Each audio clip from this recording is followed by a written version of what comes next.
Xin mời các bạn nghe phần 7 cũng là phần cuối truyện Boy Love, fanfic thám tử lừng danh Conan, Couple Jinsin, viên đạn bạc tại Kim Chủ Audio, nhớ nhấn đăng ký kênh, thông báo, like và đăng ký hội viên để nghe audio mới nhất nha. Tình yêu nào song sinh có thể tặng shop cốc cà phê để shop có thêm động lực nhé ạ. Còn bây giờ chúc các bạn nghe chuyện vui vẻ. Từng sợi dây liên kết giữa tổ chức với các thế lực nước ngoài bị cắt đứt, giống như từng chiếc chân của một con nhện bị chặt bỏ, cuối cùng chỉ còn lại cơ thể hoàn toàn không có sức phản kháng. Sau đó lại bố trí một cuộc giao dịch tưởng như là chiếc phao cứu mạng, nhưng thực chất chỉ là một chiếc bánh ngọt ngào được bọc đầy kịch độc. Hai con quỷ này, cô sẽ chết. Ý nghĩ ấy khiến toàn thân Zoom bắt đầu run rẩy. Đây chính là chuyện anh nói sao? Trong tai nghe vang lên tiếng Chianti hét lớn. Jin và Vermouth đều chưa chết. Hình như còn có nội tình. Con nhìn những người vốn đã chết nhưng lại xuất hiện bên dưới, sau đó nhìn biểu hiện khác thường của vị tiên sinh kia, thái độ của hắn dần trở nên nghiêm túc. Dường như có một chuyện mà bọn họ hoàn toàn không biết. Một chuyện đủ để gây ra chấn động khổng lồ cho toàn bộ tổ chức. Cô cũng có hứng thú với loại người này sao? Jin bật cười khinh miệt. Gu của cô đúng là... Ara, yên tâm đi. Tôi tuyệt đối chung thủy với Jody nhà tôi. Vermouth cười híp mắt, nhìn Zoom đang hoảng loạn trong xe. Tôi chỉ muốn hỏi một chuyện. Cô đã làm thế nào để kéo vị tiên sinh kia khỏi vị trí đó? Khóe mắt Jin giật nhẹ. Rất đơn giản. Vị tiên sinh kia vô cùng tin tưởng tôi. Đương nhiên tôi chỉ cần lợi dụng lòng tin ấy. Có lẽ đã biết dù thế nào mình cũng không thoát khỏi cái chết. Zoom dứt khoát không còn che giấu. Đợi lúc ông ta ngủ, khiến ông ta vĩnh viễn không thể tỉnh lại. Đúng là đáng thương. Vermouth cảm thán, đôi mắt nhìn Room tràn đầy chán ghét. Khôn ngoan cả đời, cuối cùng lại bị con chó luôn nuôi bên cạnh quay lại cắn chết. Không, gọi cô là chó còn quá coi trọng cô. Dù thế nào, thứ xứng đáng được gọi là chó trung thành phải giống Jin mới đúng. Thu hồi đòn công kích diện rộng của cô, Duyên lạnh lùng nói, hỏi xong chưa? Tôi ra tay đên, chờ một chút, sao lại vội như vậy? Vermouth trêu chọc, muốn mau chóng trở về gặp vị thám tử nhỏ nhà cậu sao? Nếu đã biết thì hành động nhanh lên. Jin đáp thẳng thừng, yeah, quả nhiên thuộc kiểu chó trung thành sao? Vermouth bị nghẹn một lúc, sau đó lại nở nụ cười đầy hứng thú. Sao trước đây tôi không biết cậu còn có thuộc tính này? Thế nào? Nghe cuộc đối thoại giữa hai người, trên mặt Rom đột nhiên xuất hiện một nụ cười kỳ lạ. Jin đã bỏ người phụ nữ kia để yêu kẻ khác sao? Jin lập tức nhìn sang, ánh mắt trở nên sắc bén. Cô biết chuyện gì? Anh thích cô ta, đúng không, Jin? Khóe môi Zoom ngày càng cong rộng. Người phụ nữ tên Miyano Akemi đó, cô ta cũng ngu ngốc lắm. Rõ ràng trong tổ chức ai cũng biết chuyện giữa hai người, vậy mà cô ta vẫn không biết tự lượng sức, cố gắng che giấu sự tồn tại của anh. Miyano Akemi, giọng Jin bình tĩnh đến đáng sợ. Cái chết của cô ấy là do cô làm. Vermouth nghe giọng điệu ấy, không nhịn được khẽ cau mày. Ai biết được. Zoom thấp giọng cười. Trước khi chết, cô ta còn nói những câu như tôi không quen người tên Jin, phủ nhận sạch sẽ toàn bộ quá khứ giữa hai người. Tôi vẫn luôn tìm kẻ đã giết cô ấy. Jin chậm rãi cong khóe môi. Mà hiện giờ, lời còn chưa dứt, khẩu Beretta trong tay người đàn ông đã đột ngột được nâng lên. Jin. Vermouth kinh ngạc gọi. Ngay khoảnh khắc Jin bóp cò, chiếc serum vẫn ngồi đột nhiên lùi mạnh về sau, đồng thời đánh lái. Zoom cúi thấp người, tránh viên đạn nhắm thẳng giữa trán, sau đó xoay mạnh vô lăng, vòng qua chiếc xe bên cạnh rồi đạp hết ga, lao về phía xa. Bất cẩn rồi. Vermouth đưa tay xoa trán, liếc sắc mặt Jin rồi lập tức khởi động xe. Tôi đuổi theo con khốn đó. Jin, cậu cứ yên tâm, cô ta không thoát khỏi tay tôi đâu. Jin đứng yên tại chỗ. Một lát sau, hắn lên tiếng, Vodka. Có chuyện gì vậy, đại ca? Vodka lập tức lao ra từ sau thân cây bên cạnh, đi tiếp quản hai người trên mái nhà. Jin khẽ vuốt khẩu Beretta trong tay rồi cất vào túi áo. Ngoài ra, đưa chìa khóa xe cho tôi. Không thành vấn đề, đại ca. Vodka ném chìa khóa sang. Salin S7 mới mua đấy, chạy cực kỳ mạnh. Jin tìm thấy xe của Vodka, nhìn thân xe màu đỏ chói mắt rồi cau mày. Hắn vừa định lấy chìa khóa ra thì cửa xe đã tự động mở. Cùng lúc đó, một giọng trẻ con quen thuộc vang lên. Jin, mau lên. Sao cậu lại ở đây? Nhìn đứa nhỏ đang ngồi trên ghế phụ, Jin sững người. Tôi thấy xe của Room rời đi nên tới hỏi Vodka lấy chìa khóa. Conan mang vẻ mặt vặn vẹo, sau đó tên đó vừa rưng rưng nước mắt nói không hổ là chị dâu, vừa mở cửa mời tôi lên xe, còn hỏi tôi có muốn uống cà phê không. Đãi ngộ hoàn toàn ở cấp khách quý. Conan đưa tay xoa vành tai đang đỏ lên. Tên ngốc đó. Jin âm thầm thở dài rồi khởi động xe, ngồi vững, tiện thể giúp tôi liên lạc với Vermouth. Conan vô cùng thành thạo lấy điện thoại từ túi Jin, tìm số được lưu dưới tên người phụ nữ có sở thích quái đản rồi gọi đi. Đồng thời, cậu vẫn lo lắng hỏi, tác dụng của thuốc không còn kéo dài được bao lâu nữa, đúng không? Jin, anh, yên tâm, thời gian vẫn đủ. Jin nhìn chằm chằm đường phía trước. Vâng. Jin, Con khốn đó bị tôi dồn vào một nhà máy bột mì cũ, giọng Vermouth vang lên qua loa ngoài. Nhưng bên trong hơi phức tạp, tôi tạm thời chưa tìm được cô ta. Lúc nói chuyện, tôi đã ném một thiết bị phát tín hiệu lên người cô ta. Bây giờ tôi chuyển vị trí cho cậu. Lợi hại thật. Conan không nhịn được cảm thán. Quả nhiên không hổ là người làm công việc tình báo. Đưa Kitty theo có ổn không? Nghe thấy giọng Conan, đầu dây bên kia im lặng một lát. Thôi, tùy cậu, mau tới đây. Nếu để lâu, tôi lo con khốn ấy lại trốn mất. Nói xong, Vermouth cúp máy. Ai là Kitty chứ? Conan bất mãn nhìn màn hình đã hiển thị kết thúc cuộc gọi. Sao người phụ nữ đó gọi mãi thành quen vậy? Sau đó cậu quay sang Jin. Tôi không yên tâm về tình trạng cơ thể của anh nên nhất định phải đi cùng. Cùng lắm tôi sẽ đứng bên cạnh, không bước ra. Jin, anh không thể. Lời Conan bị bàn tay bất ngờ đặt lên đầu cắt ngang. Jin vò mái tóc đứa nhỏ thành một mớ hỗn loạn rồi mới thu tay. Tôi biết rồi, tên cố chấp. Bây giờ ngồi vững. Tôi sẽ tăng tốc. Nói xong, hắn đạp chân ga xuống tận đáy. Conan cuống quýt dùng cả tay lẫn chân giữ chặt dây an toàn. Jin, đây không phải máy bay. Anh lái chậm một chút. Vừa rồi Zoom đã nói gì với Jin? Cậu luôn cảm thấy tâm trạng của Jin hình như rất tệ. Conan nghĩ vậy, ngẩng đầu nhìn khóe môi đang mím chặt của người đàn ông rồi không nhịn được cau mày. Tại sao? Ngoài tức giận, cậu còn cảm thấy Jin có chút đau buồn. Chiếc xe thể thao màu đỏ gầm rú lao qua đường lớn. Sau một cú drift đẹp mắt, đuôi xe quét ngang rồi dừng trước một nhà máy bỏ hoang. Conan loạng choạng bò xuống xe, lắc đầu, cảm giác cả người vẫn còn choáng váng. Không hổ là Saleen S7, mẫu xe được cho là có thể xếp vào hàng đầu thế giới. Thứ này căn bản không thể xem là xe thể thao bình thường. Rõ ràng là máy bay, đặc biệt khi rơi vào tay người này và bị lái hết tốc lực. Conan có cảm giác chỉ trong vài phút mình đã sắp bay khỏi mặt đất. Còn ổn không? Jin xuống xe, đi tới bên đứa nhỏ. Vẫn sống. Conan uể oải ném cho hắn ánh mắt tố cáo. Đừng tưởng cậu không nghe thấy ý cười trong giọng người này. Có cần chờ cậu vài phút không? Jin nhìn đứa nhỏ gần như ngồi bệt bên đường, khẽ chớp mắt. Tên này còn say xe sao? Tôi không say xe. Conan lập tức bật dậy. Chỉ là anh lái quá nhanh. Không cần chờ, bây giờ chúng ta vào trong. Nếu không, Zoom chạy mất thì sao? Sau khi vào, cậu phải ở đúng nơi tôi chỉ, không được tự ý bước ra. Jin dặn. Biết rồi. Tôi đâu có tùy tiện chạy ra. Conan đi bên cạnh Jin, kín đáo đảo mắt. Tôi thấy rất khó nói. Jin nhướng mày. Conan hừ một tiếng, đưa tay nắm lấy ngón tay hắn. Cảm nhận bàn tay lập tức nắm lại. Vị thám tử trung học âm thầm thở phào. Có lẽ vì vừa lái xe hết tốc lực, Jin đã phát tiết được một phần cảm xúc. Hiện giờ hắn đã hoàn toàn ép tâm trạng xuống, như vậy sẽ không vì cảm xúc mà để lộ sơ hở cho Room lợi dụng. Bất kể gặp chuyện gì, người này đúng là một sát thủ đạt chuẩn, nhưng cũng là một sát thủ có bàn tay rất ấm. Hai người vừa bước vào nhà máy thì điện thoại của Jin đột nhiên đổ chuông. Gin, Akai Shuichi vừa gọi nói Jordi bị thương trong lúc làm nhiệm vụ. Tôi phải tới đó trước. Giọng Vermouth rõ ràng rất sốt ruột. Room bị tôi bắn thương ở chân, tạm thời chắc vẫn còn trong nhà máy. Phần còn lại giao cho cậu, đừng để cô ta chết quá dễ dàng. Vậy thôi, cúp đây. Vermouth nói một tràng rồi dứt khoát cúp máy. Vermouth rời đi rồi sao? Conan nghe được phần lớn nội dung, cũng hiểu đại khái tình hình. Xem ra Room đã chịu không ít đau khổ trong tay Vermouth. Jin quan sát bên trong nhà máy. Nhìn những bao bột bị đạn xuyên thủng cùng vết đạn trên sàn và tường, hắn lập tức hiểu rõ tình hình, nhưng Vermouth cũng không chiếm được bao nhiêu lợi thế. Zoom mạnh đến vậy sao? Conan khá hiểu thực lực của Vermouth, vì vậy rất kinh ngạc khi Zoom có thể đánh ngang tay với cô ta. Dù sao cũng từng là người được vị tiên sinh kia tin tưởng nhất. Không có chút thủ đoạn thì không thể ngồi ở vị trí ấy. Jin lạnh lùng cười. Cuối cùng, người đó vẫn bị kẻ mình tin tưởng nhất phản bội. Không biết lúc ấy vị tiên sinh kia có cảm giác gì. Nhìn thấy vết máu trên sàn, Jin nheo mắt, đi theo từng giọt máu tới trước một cánh cửa đóng kín. Jin. Conan hơi căng thẳng, siết tay Jin. Đây có thể là bẫy không? Chắc không phải. Jin trả lời, bên ngoài căn phòng này là một con sông. Nếu muốn rời khỏi đây mà không để lại dấu vết, đi theo dòng nước là lựa chọn tốt nhất.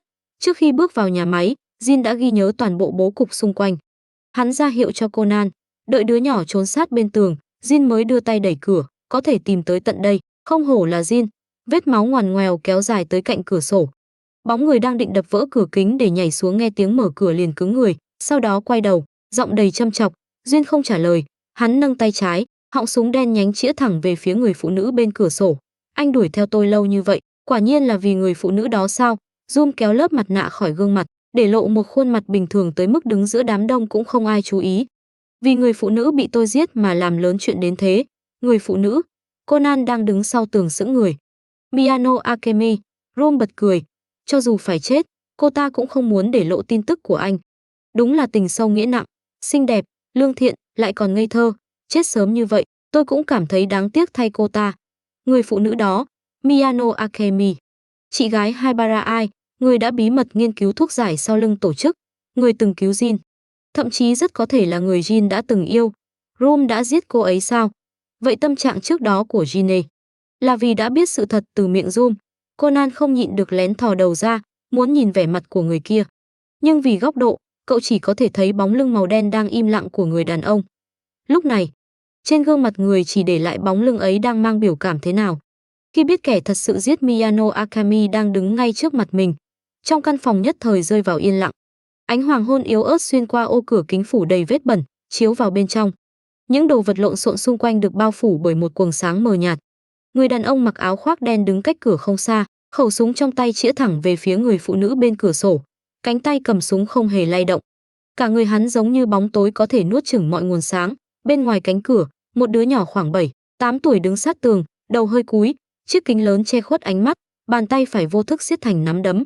Trước khi đi, Vermouth dặn tôi không được để cô chết quá dễ dàng. Giọng Jin lạnh nhạt phá vỡ sự yên tĩnh. Vậy cô tự chọn một cách chết đi, Rom. Muốn tôi bắn gãy từng tay chân, bẻ nát từng khớp xương, để cô nằm dưới đất như một con chó, cuối cùng mới bắn xuyên tim, hay muốn tôi phá nát phổi cô, để máu từ từ tràn đầy, khiến cô chết ngạt. Hoặc tôi sẽ bắn thủng động mạch cổ, sau đó nghiền nát xương cổ và cột sống, để cô nằm liệt như rác rưởi, cảm nhận máu từng chút chảy khỏi cơ thể. Chọn một đi. Nghe giọng điệu bình tĩnh của Jin, Conan đứng sau tường cau chặt mày. Jin, nói đáng sợ như vậy, anh thật sự làm được sao, Jin? Zoom lại bật cười. Tôi không biết tình trạng tồi tệ hiện giờ của anh là vì chuyện gì, nhưng với cơ thể đó, e rằng ngay cả đứng vững cũng đã rất khó khăn rồi, đúng không? Nghe lời Rom, Conan lập tức giật mình, vội nâng cổ tay nhìn đồng hồ. Nguy rồi, đã hơn 4 tiếng. Tác dụng của thuốc có lẽ không thể duy trì lâu hơn nữa. Conan siết chặt góc áo, không nhịn được nhìn về phía bóng lưng Jin. Khi thấy các khớp ngón tay phải đang buông bên người của hắn đã siết trắng bệch, trái tim cậu lập tức chìm xuống. Tình hình còn tệ hơn cậu nghĩ. Tác dụng của thuốc rất có thể đã bắt đầu biến mất. Nếu Jin biến thành trẻ con ngay trước mặt Rom, không chỉ thân phận của bọn họ bị bại lộ, với cơ thể trẻ con, đối phó với Rom gần như là chuyện không thể. Nếu tới lúc ấy, Jin sẽ gặp nguy hiểm. Không được, cậu phải nghĩ cách. Dòng suy nghĩ của Conan chỉ diễn ra trong chớp mắt. Phía bên kia, Rom và Jin vẫn đang đối đầu. Giọng người đàn ông tóc bạch kim vẫn lạnh nhạt và bình tĩnh, như thể hoàn toàn không cảm nhận được cơn đau trong cơ thể. Đừng nghĩ có thể kéo dài thời gian chờ người tới cứu. Trong tổ chức hiện giờ không còn ai để cô điều động. Dưới ánh mắt không thể tin nổi của Rom, Jin lạnh lùng cong khóe môi. Bây giờ, chọn một cách chết đi. Đáng ghét, ý đồ bị nhìn thấu. Zoom nghiến răng gầm lên. Lúc đó tôi nên giết anh. Cho dù Vermouth ngăn cản, tôi cũng nên giết chết anh. Jin. Từ ống tay phải của cô ta lộ ra một vật màu đen. Nếu đã như vậy, anh xuống địa ngục cùng tôi đi. Biết đâu còn có thể gặp lại người phụ nữ của anh. Đoàng. Tiếng súng vang lên từ căn phòng chỉ cách một bức tường khiến cả người Conan chấn động. Không phải súng của Jin. Beretta không phát ra âm thanh này. Hơn nữa, súng của Jin còn lắp giảm thanh. Jin. Khoan đã, vừa rồi thứ đó là gì? Conan điều chỉnh kính, nhìn về phía vật thể vừa thoáng thấy. Khi nhận ra đó là một chiếc hộp vuông, ánh mắt cậu lập tức ngừng lại. Những con số trên mặt hộp không ngừng nhảy xuống. Đó là... Đáng tiếc thật. Dù có ở đâu, cô ấy cũng sẽ không chờ tôi dưới địa ngục. Huống hồ trên nhân gian này vẫn còn thứ khiến tôi lưu luyến. Giọng nói quen thuộc của người đàn ông vang lên. Muốn so tài bắn súng với tôi, đợi kiếp sau cô trở thành Akai Shuichi rồi hãy nói. Phát súng vừa rồi đã xuyên qua chân còn lại của cô. Tiếp theo, cánh tay phải thì sao? Bắt đầu từ khớp vai nhé. Khốn kiếp, á. Rom hét thảm, ôm lấy bả vai vừa xuất hiện thêm một lỗ đạn. Nụ cười trên mặt cô ta vì đau đớn mà trở nên méo mó. Kỳ dị, hành trình xuống địa ngục đã bắt đầu rồi. Jin, bây giờ anh muốn chạy cũng không kịp nữa đâu. Jin, trong phòng có bom. Giọng trẻ con đột nhiên vang lên, cắt ngang lời Rom. Chỉ còn khoảng 30 giây. Thằng nhóc nào? Kế hoạch bị vạch trần. Rom lập tức nâng súng, định bắn về phía giọng nói phát ra. Nhưng ngay sau đó, một viên đạn của Jin đã xuyên thủng cổ tay cô ta. Đây là kế hoạch của cô sao? Jin khinh thường cười lạnh. Một kế hoạch sơ hở khắp nơi thế này. Nhưng với trí thông minh của cô, có lẽ cũng đã cố hết sức rồi. Jin, mau lên, không còn thời gian nữa. Conan không nhịn được chạy khỏi bức tường, muốn kéo người đàn ông rời đi. Thời gian còn lại không đủ để tháo bom, chúng ta chỉ có thể rời khỏi đây trước. Lại thêm một thằng nhóc. Room oán độc nhìn hai người ở cửa. Gin, anh lại đi cùng trẻ con sao? Chỉ còn chưa đầy 1 phút, tôi muốn xem các người thoát khỏi đây kiểu gì. Jin làm như hoàn toàn không nghe thấy cô ta. Hắn cúi đầu nhìn Conan, cậu có thể dùng bóng đá bật công tắc quạt thông gió phía trên cửa sổ không? Conan nhanh chóng tính toán khoảng cách và góc độ rồi gật đầu, không thành vấn đề. Vậy nhờ cậu. Jin vừa dứt lời đã nâng súng, bắn thủng mấy bao bột mì chất trong phòng, sau đó dùng một viên đạn khác phá vỡ ô cửa kính. Cùng lúc đó, Conan lấy quả bóng từ thắt lưng co giãn, dùng giày tăng lực đá mạnh. Quả bóng trúng chính xác công tắc, khiến chiếc quạt thông gió lập tức vù vù quay lên. Bột mì trắng xóa nhanh chóng bị cuốn tung, phủ kín cả căn phòng. Jin, anh định. Conan vừa hiểu được ý đồ của Jin thì cổ áo đã bị nhấc lên, cả người lập tức bay khỏi mặt đất. Vì còn đang há miệng, cậu ăn trọn một ngụm bột, vội vàng phì phì nhổ ra. Room đã mất khả năng cử động vì những phát súng trước đó, chỉ có thể nằm co quắp dưới đất. Nhìn lớp bột ngày càng dày, dần che kín tầm nhìn, cô ta cười nhạo. Anh định dựa vào thứ này để rời khỏi đây trong vòng 30 giây sao? Đừng nằm mơ. Cùng thằng nhóc bên cạnh xuống địa ngục đi. Tôi không phải thằng nhóc, tôi là thám tử lừng danh. Bị Zoom liên tục gọi là thằng nhóc, Conan bực bội phản bác, sau đó lại lập tức phì phì nhổ bột khỏi miệng. Câm miệng. Jin lắc đứa nhỏ đang được xách trong tay, lần theo âm thanh đi tới bên cạnh Zoom rồi tung chân đá cô ta sang một bên. Á, khốn kiếp, Jin. Room lăn trên sàn như một bao tải, vài vòng sau mới dừng lại. Trước mắt cô ta chỉ còn một màu trắng xóa. Bột mì tràn vào khí quản khiến cô ta ho sặc sụa. Jin đặt Conan lên bệ cửa sổ rồi đưa tay vào túi áo. Nhưng như chợt nhớ ra điều gì đó, động tác của hắn khựng giữa chừng, chân mày cau lại. Anh không tìm thấy gì vậy, Jin? Conan tò mò hỏi. Bật lửa. Vì cơ thể đã bị thu nhỏ, Jin không hút thuốc suốt một thời gian dài, đương nhiên cũng không mang theo bật lửa. Vậy phải làm sao? Conan cũng sững người, muốn gây nổ bụi thì cần có lửa chứ.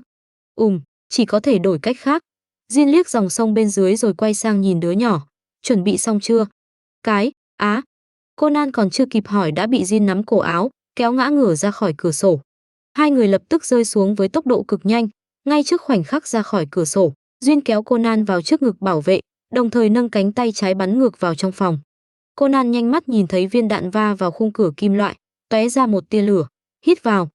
Jin chỉ nói một câu rồi giơ tay che kín tai Conan. Một giây trước khi cả hai rơi xuống nước, tầm nhìn bị dòng nước bao phủ, Conan nhìn thấy ngọn lửa màu cam bùng lên trên đầu. Ngay cả khi đã chìm dưới nước, cậu vẫn cảm nhận được chấn động dữ dội. Ánh lửa chói mắt vẫn xuyên qua mặt nước. Conan bất chợt cảm thấy mọi thứ thật khó tin. Room, cứ như vậy mà chết sao? Sau khi chấn động tan đi, Jin đã đưa Conan lặn xa khỏi hiện trường. Hai người nổi lên ở một khúc sông rồi nhanh chóng bò lên bờ. Có lẽ Jin đã tính toán từ trước, nơi bọn họ lên bờ cách chiếc xe không xa. Chỉ mất vài bước, hai người đã tới bên xe, mở cửa rồi ngồi vào trong. Hắt xì, hơi ấm trong xe phả tới khiến mũi Conan ngứa lên, cậu lập tức hắt hơi. Conan xoa mũi, cởi chiếc áo khoác đã ướt sũng, nước nhỏ đầy xe rồi. Không hiểu sao tôi cảm thấy hơi có lỗi với vodka san. Đợi một lúc vẫn không nhận được câu trả lời, Conan quay sang, lập tức nhìn thấy Jin đang ngồi bất động. Các khớp ngón tay trái đang nắm vô lăng đã trắng bệch. Jin. Conan đặt tay lên cánh tay người đàn ông, cơ bắp dưới lòng bàn tay cứng đờ như đá. Biết Jin có thói quen âm thầm chịu đựng đau đớn, cậu lo lắng cau mày, anh sắp biến trở lại sao? Jin cảm nhận cơn nóng rát cùng đau đớn đang lan tràn khắp cơ thể, cố giữ giọng nói ổn định, chỉ đáp ngắn gọn.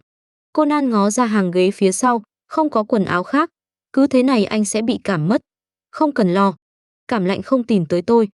Giọng Jin từ âm thanh trầm thấp của người trưởng thành dần biến thành giọng trong trẻo của thiếu niên, sau đó lại trở thành giọng trẻ con non nớt.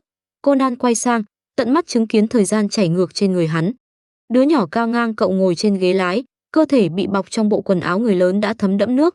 Gương mặt vẫn lạnh nhạt, như thể chưa từng phải chịu chút đau đớn nào, rõ ràng mồ hôi đã chảy dọc trán hắn. Trong thời tiết lạnh thế này, lại vừa bò ra khỏi dòng nước rét buốt. Conan vừa định lên tiếng thì nhìn thấy động tác tiếp theo của Jin, lập tức kinh ngạc đến lắp bắp, anh định làm gì? Jin nắm vô lăng, chân đặt lên bàn đạp rồi quay sang nhìn cậu, giọng đầy khó hiểu, trở về, lái xe sao? Conan mở to mắt, không thì sao? Jin nói như một lẽ đương nhiên. Lái xe chẳng phải đỡ tốn công hơn à? Khóe miệng Conan co giật. Cậu nhìn đứa nhỏ chỉ có thể ngồi sát mép ghế mới vừa giữ được vô lăng, vừa đạp được chân ga, lần này anh phải ngẩng đầu mới nhìn thấy đường đấy. Nhớ thắt dây an toàn. Câm miệng, Jin liếc cậu rồi khởi động xe, lỡ bị cảnh sát giao thông nhìn thấy thì sao? Lỡ bị camera giao thông chụp lại thì sao? Lỡ có người đi đường tò mò liếc sang, phát hiện tài xế là một đứa trẻ thì sao?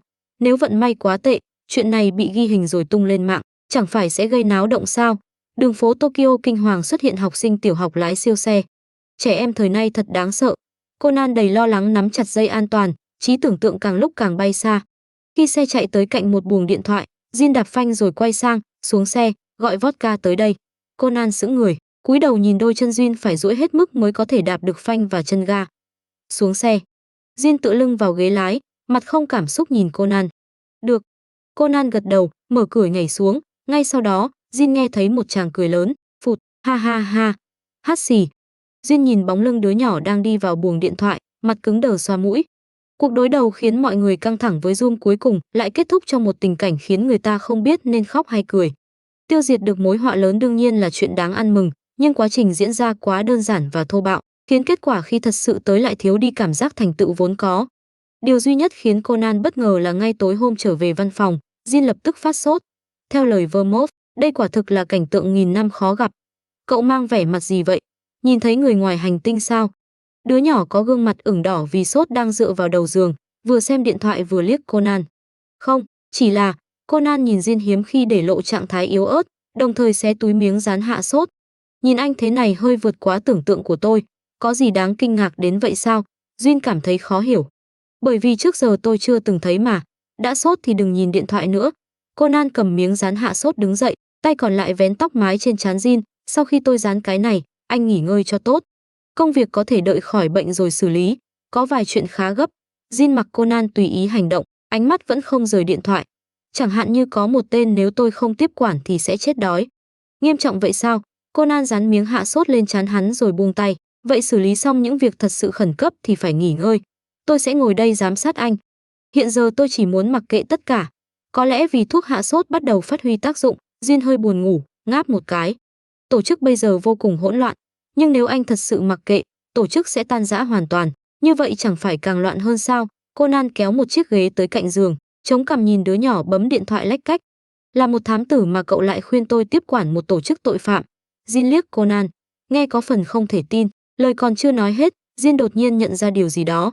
Hắn lập tức nhét điện thoại xuống chăn, ngoan ngoãn ngồi thẳng. Conan vừa định hỏi thì cửa đã mở.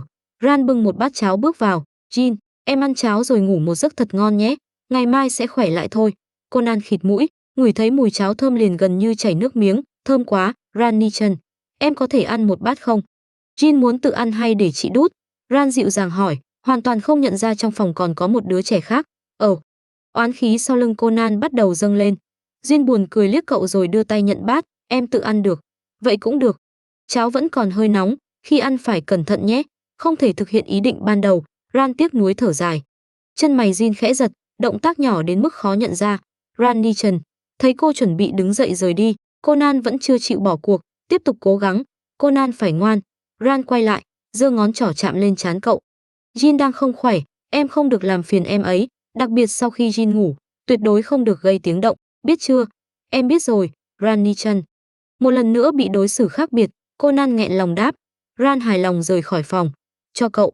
Conan còn đang ủ rũ nhìn theo bóng lưng Ran, cảm thán thời gian thật vô tình, thì trước mặt đã xuất hiện một bát cháo nóng hổi, thơm phức. Anh ăn đi, đây là cháo Ran nấu cho anh. Conan nói, hoàn toàn không nhận ra miệng mình đang bĩu ra. Tôi không có khẩu vị, cậu ăn thay đi. Jin đặt bát vào tay Conan, sau đó lấy điện thoại khỏi chăn. Vừa rồi nếu tôi không nhận lấy, người phụ nữ đó thật sự sẽ đút cho tôi. Thật tốt, tôi muốn được đút còn không có cơ hội. Conan vừa cảm thán xong, ngẩng lên liền thấy Jin đang nheo đôi mắt xanh sẫm nhìn mình, vội vàng chữa lời.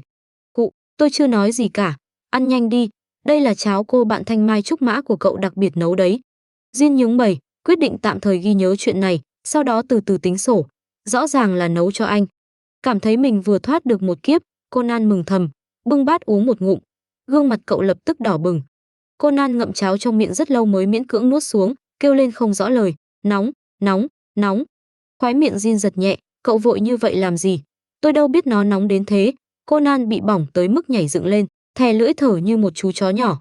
Rõ ràng lần đó cháo anh nấu đâu có nóng thế này. Lần nào? Jin vừa xem điện thoại vừa thuận miệng hỏi. Lần tôi bị sốt, lại bị Hattori ép uống rượu trắng, rồi gặp anh trên đường. Conan nhớ lại, trước khi cơ thể biến lớn, tôi đã được anh nhặt về ấy. Không ngờ anh lại biết chăm sóc người khác như vậy. Nếu là người khác, tôi chẳng thèm để ý. Jin liếc Conan đang đỏ mặt, đặt điện thoại xuống rồi nằm vào chăn, tôi muốn ngủ.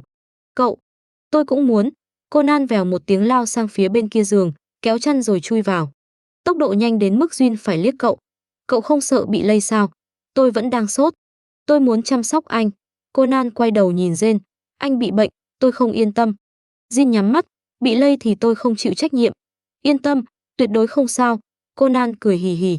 Trong phòng dần yên tĩnh, khoảng 4-5 phút sau, Conan lại gọi khẽ, Jin. Hửng. Jin vẫn chưa ngủ, lên tiếng đáp, anh sẽ tiếp quản tổ chức, đúng không? Conan nghiêng mặt. Trong ánh sáng mờ tối, cậu chỉ có thể miễn cưỡng nhìn rõ đường nét gương mặt đứa nhỏ. Tại sao cậu nghĩ vậy? Bởi vì nếu anh bỏ mặc, tổ chức sẽ hoàn toàn tan rã, Conan nói. Tôi đương nhiên rất vui khi thấy một tổ chức tội phạm sụp đổ, nhưng nếu tan rã theo cách đó, tình hình sẽ càng hỗn loạn hơn, đúng không? Một tổ chức không còn vị tiên sinh kia kiểm soát sẽ trở thành mối họa rất lớn. Jin hơi nghiêng mặt nhìn sang. Những người kia nếu không còn ràng buộc, chắc chắn sẽ tùy ý làm điều mình muốn, khi đó xã hội sẽ càng hỗn loạn. Conan tiếp tục. Vì vậy, tổ chức hiện giờ cần một người lãnh đạo đủ mạnh để kiềm chế họ. Jin, anh là người thích hợp nhất. Không ngờ những lời này lại được nói ra từ miệng một thám tử. Jin hơi bất ngờ trước thái độ của Conan. Ba đã nói với tôi, thế giới không được tạo thành chỉ từ hai màu đen và trắng.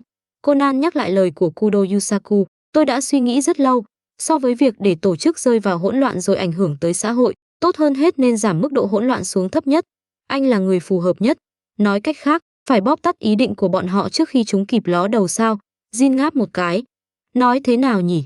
Quả nhiên là mẹ con. Mẹ. Conan sững người. Lần trước gặp mặt, bà ấy đã nói gì với anh sao? Bà ấy đề nghị sau khi giải quyết Rome, tôi nên tiếp quản tổ chức.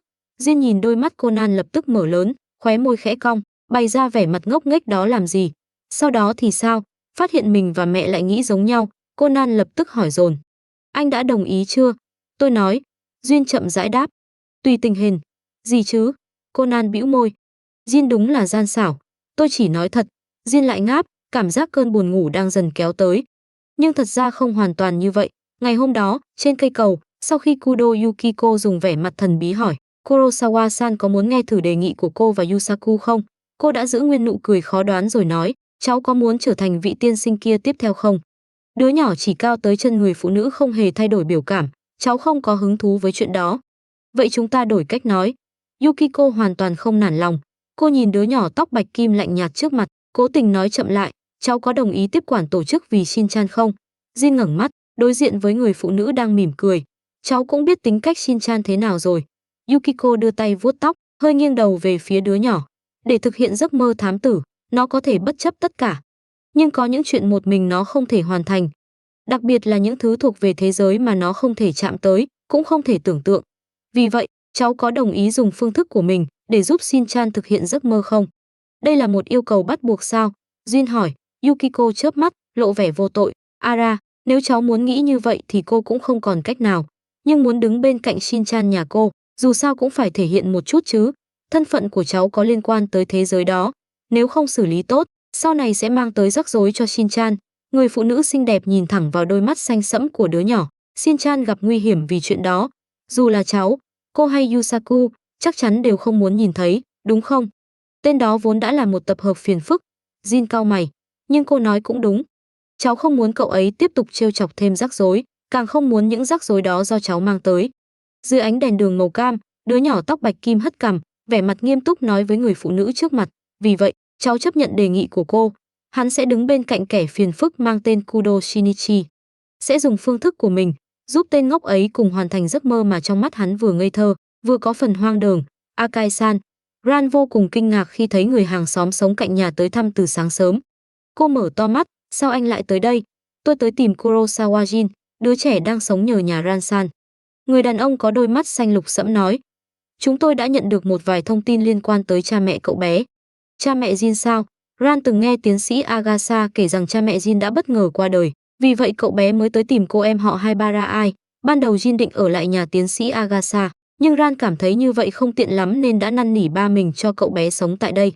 Bây giờ Akai-san lại nói như vậy, chẳng lẽ cha mẹ Jin? Tôi có thể ở bên cạnh không? Ran ngẩng đầu nhìn Akai Suichi. Dù sao Jin vẫn chỉ là một đứa trẻ. Tôi hơi lo. Nói một cách nghiêm túc, Ran-san không phải người giám hộ của Kurosawa Jin. Hơn nữa, chuyện liên quan tới cha mẹ cậu bé thuộc phạm vi thông tin mật, Vì vậy người có quyền nghe cùng phải là tiến sĩ Agasha. Akai Shuichi vốn chỉ tiện miệng tìm một cái cớ. Thấy Ran nghiêm túc như vậy, hắn chỉ có thể vắt óc tiếp tục lấp kín lời nói dối. Vậy sao? Ran vẫn hơi do dự. Nhưng Jin đang bị sốt, không tiện tới nhà tiến sĩ Agasha. Tôi gọi điện giải thích tình hình với bác ấy nhé. Khoan, Akai Shuichi nhìn bóng lưng thiếu nữ đang đi về phía phòng khách, một giọt mồ hôi lạnh chậm rãi trượt xuống thái dương. Cô ấy thật sự tin sao? Đúng là một cô gái ngây thơ. Khoan đã, hiện giờ điều hắn nên lo là phía tiến sĩ Agasha có phối hợp kịp không? Chắc sẽ không có vấn đề gì. Dù sao ông lão kia cũng đã giúp Kudo Shinichi che giấu không biết bao nhiêu lần rồi, đúng không? Có lẽ lời cầu nguyện của Akai Shuichi thật sự có tác dụng. Chẳng bao lâu sau, Ran quay lại, tiến sĩ Agasha nói bác ấy sẽ tới ngay. Tôi vào nói với Jin trước, Akai-san chờ một lát nhé. Nói xong, cô đi về phía phòng ngủ của hai đứa trẻ. Vị đặc vụ FBI âm thầm thở phào. Xem ra khả năng phối hợp của tiến sĩ Agasha vẫn rất xuất sắc. Vài phút sau, Ran ôm ngực bước ra với vẻ mặt hơi hoảng hốt. Akai-san, anh vào đi. Jin đã tỉnh rồi. Có chuyện gì vậy? Akai Shuichi đầy khó hiểu bước vào, sau đó lập tức sững người tại chỗ. Đứa nhỏ vừa tỉnh ngủ đang lười biếng ngồi trên giường, mái tóc dài màu bạch kim hơi rối, đôi mắt xanh sẫm mơ màng mở ra, đáy mắt vẫn còn đọng vẻ ngái ngủ. Hoàn toàn là dáng vẻ bị gọi dậy khi vẫn chưa tỉnh táo. Không nhìn ra chút nào đây là đối thủ luôn đối chọi gay gắt với hắn. Con chó FBI nào lại rảnh rỗi chạy tới đây vậy? Jin vừa tỉnh đã nhìn thấy kẻ khiến mình vô cùng chướng mắt, lập tức khó chịu hỏi. Được rồi, vẫn đúng là đối thủ của hắn. Khóe miệng Akai Shuichi giật nhẹ. Hắn vừa định nói rõ mục đích tới đây thì chiếc chăn bên cạnh Jin đột nhiên động đậy. Ngay sau đó, một cái đầu tóc đen chui ra. Jin, thám tử và sát thủ từ bao giờ đã có thể thân mật ngủ chung như vậy? Jin, lòng cảnh giác của cậu đâu rồi? Kudo Shinichi, quyết tâm không đội trời chung với thế lực ngầm của cậu đâu. Tất cả bị chó ăn rồi sao? Nếu anh không định nói rõ mình tới đây làm gì, phiền đóng cửa từ bên ngoài. Đi thong thả, không tiễn. Jin liếc Akai Shuichi đang đứng ngây ra, lạnh lùng nói. Conan cũng ngồi dậy. Akai-san, sao anh lại tới đây? Tới xem sát thủ và thám tử yêu thương nhau thế nào? Akai Shuichi nghẹn lòng nghĩ, nhưng vẫn tận trách nói chuyện chính. Gần đây tổ chức rõ ràng có động thái lớn. Mặc dù chúng tôi chưa nhận được tin tức chính xác, nhưng có suy đoán rằng vị tiên sinh kia đã mất tích. Là do cậu làm hay Zoom. Hơn nữa, hôm qua một nhà máy bột mì đã phát nổ. Người của chúng tôi nhìn thấy Vermont từng xuất hiện ở đó. Cô ta nhận mệnh lệnh của cậu sao? Vị đặc vụ FBI tận tụy nói hết những câu cần hỏi trong một hơi. Nhưng mà Conan vừa tỉnh vẫn ngồi ngây người một lát. Sau khi hoàn hồn, cậu lập tức quay sang Jin. Jin, anh còn sốt không? Vừa hỏi, cậu vừa đưa tay sờ trán hắn. Chắc không sao rồi. Mặc dù nói vậy, Jin vẫn không từ chối động tác của Conan, mặc cho đứa nhỏ kiểm tra nhiệt độ trên trán mình. Hình như đã hạ sốt. Conan vẫn không hoàn toàn chắc chắn, cuối cùng dứt khoát đưa đầu tới gần. Jin phối hợp nghiêng mặt, hơi cúi người để trán hai người áp vào nhau, đã nói không sao rồi. Đúng là không còn nóng nữa. Conan thở phào, thể chất của anh quả nhiên rất mạnh. Khóe môi Jin hơi cong lên, đừng đánh giá thấp tôi như vậy, Kudo Shinichi. Akai Shuichi thật sự không nhìn nổi nữa, không nhịn được ho một tiếng rồi mặt không cảm xúc nói, hai người có thể đừng coi tôi như không tồn tại không? Jin ngẩng mắt nhìn hắn, anh vào đây từ khi nào? Tên khốn này tuyệt đối cố ý. Được rồi, Jin. Conan kéo tay áo ngủ của Jin. Chúng ta vẫn nên nghe xem Akai-san tới đây làm gì. Vị tiên sinh kia mất tích có phải do cậu làm không? Còn vụ nổ hôm qua, Vermont cũng xuất hiện ở đó. Tôi nghi ngờ hai chuyện đều liên quan tới cậu. Cuối cùng có cơ hội nói chuyện, Akai Shuichi nhanh chóng tóm tắt. Việc vị tiên sinh kia mất tích là do Rum, Jin thản nhiên nói. Cô ta thay thế boss, ngụy trang thành ông ấy rồi kiểm soát toàn bộ tổ chức. Anh không biết sao? Thấy ánh mắt kinh ngạc của Akai Shuichi, Jin lộ vẻ khinh thường, dù sao anh cũng từng ở trong tổ chức một thời gian. FBI luôn tự nhận có khứu giác nhạy bén mà cũng có lúc tin tức lạc hậu sao? Chuyện bí mật tới mức này, ngoài người thuộc tầng cao của tổ chức như cậu thì ai có thể biết? Akai Shuichi đáp. Vậy hôm qua đã xảy ra chuyện gì? Tại sao Vermont lại xuất hiện ở đó? Rum ám hại boss, tôi đương nhiên không thể bỏ qua. Jin lạnh lùng cong môi, vì vậy hôm qua tôi đã xử lý cô ta. Akai Shuichi. Tình hình phát triển quá nhanh, hắn cần bình tĩnh lại một chút. Nói cách khác, sau khi lấy lại tinh thần, Akai Shuichi lập tức bắt được trọng điểm. Hiện giờ tổ chức đang trong trạng thái rắn mất đầu, hoàn toàn hỗn loạn. Đương nhiên là không, Akai-san. Conan ngồi bên cạnh xen vào. Jin sẽ tiếp quản tổ chức, trở thành boss đời thứ hai. Akai Shuichi lại sững người. Khoan đã, hắn cần thêm thời gian để bình tĩnh. Ngay khi bầu không khí dần đông cứng, cửa phòng vang lên tiếng gõ. Sau đó là giọng Gian truyền vào. Jin, tiến sĩ Agasha và ai tới rồi, chị cho họ vào nhé. Ngay sau đó, ông lão tròn trịa bước nhanh vào phòng, một tay nắm chặt tay Akai Shuichi. Akai-san, xin cậu nhất định phải nói cho tôi biết tin tức về cha mẹ Jin. Akai Shuichi. Duyên nheo mắt, chuyện gì vậy? Tiến sĩ, bác không cần tiếp tục diễn nữa đâu.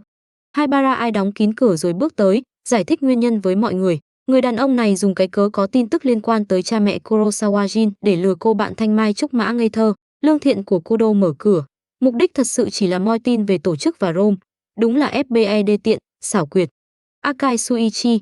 Jin lạnh lùng cười, chẳng phải bọn họ luôn như vậy sao? Rõ ràng làm toàn những chuyện không thể để người khác biết, nhưng vẫn có thể đường hoàng gọi đó là thực thi pháp luật chính quy, vừa làm kỹ nữ, vừa muốn lập đền thờ. Haibara ai khoanh hai tay trước ngực. Akai Shuichi. Jin nhướng mày, nói không tệ. Bây giờ tôi thấy cô thuận mắt hơn rồi đấy, Sherry. Thật đúng là vinh hạnh của tôi, Jin. Haibara ai mỉm cười. Akai Shuichi nhìn quan hệ giữa hai người nhanh chóng dịu đi, thậm chí còn bắt đầu xây dựng tình hữu nghị. Hắn sai rồi. Tốt nhất, vẫn nên để người này trở lại tổ chức. Đừng tiếp tục ở đây gây họa cho hắn nữa. Hắn thà đối đầu trực diện với Jin còn hơn chịu đựng tình cảnh hiện giờ. Muốn bắn đối phương một phát nhưng lại phải kiềm chế vì không muốn gây hỗn loạn. Thật ra bác có một ý tưởng. Tiến sĩ Agasha đột nhiên nói.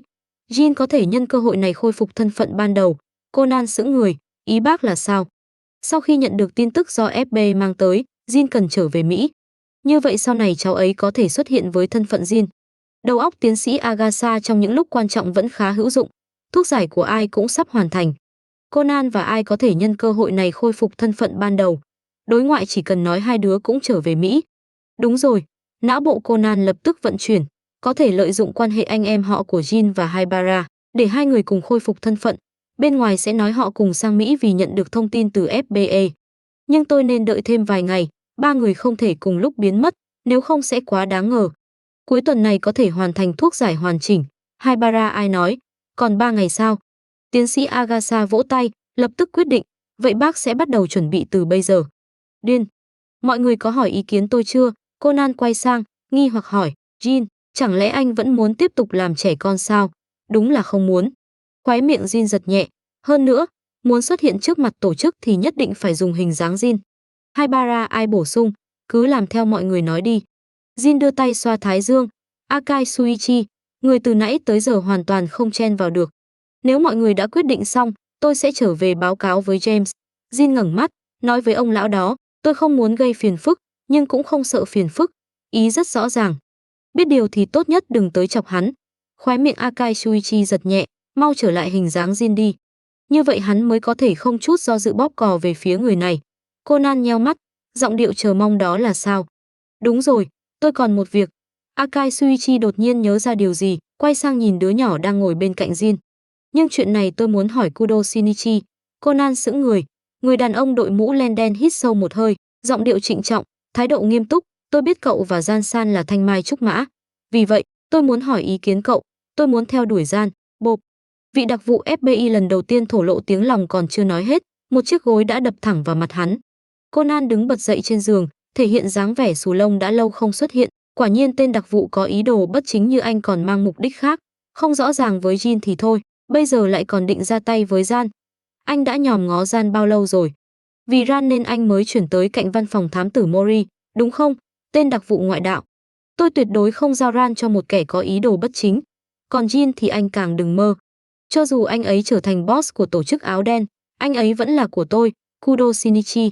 Jin chậm rãi lên tiếng, mặc dù nghe được lời tỏ tình thật lòng của cậu khiến tôi rất vui, nhưng Kudo Shinichi, tôi và người này không rõ ràng từ lúc nào. Akai Shuichi kéo chiếc gối khỏi mặt, thằng nhóc khốn kiếp. Đừng tưởng có Jin bảo vệ thì tôi không dám đánh cậu.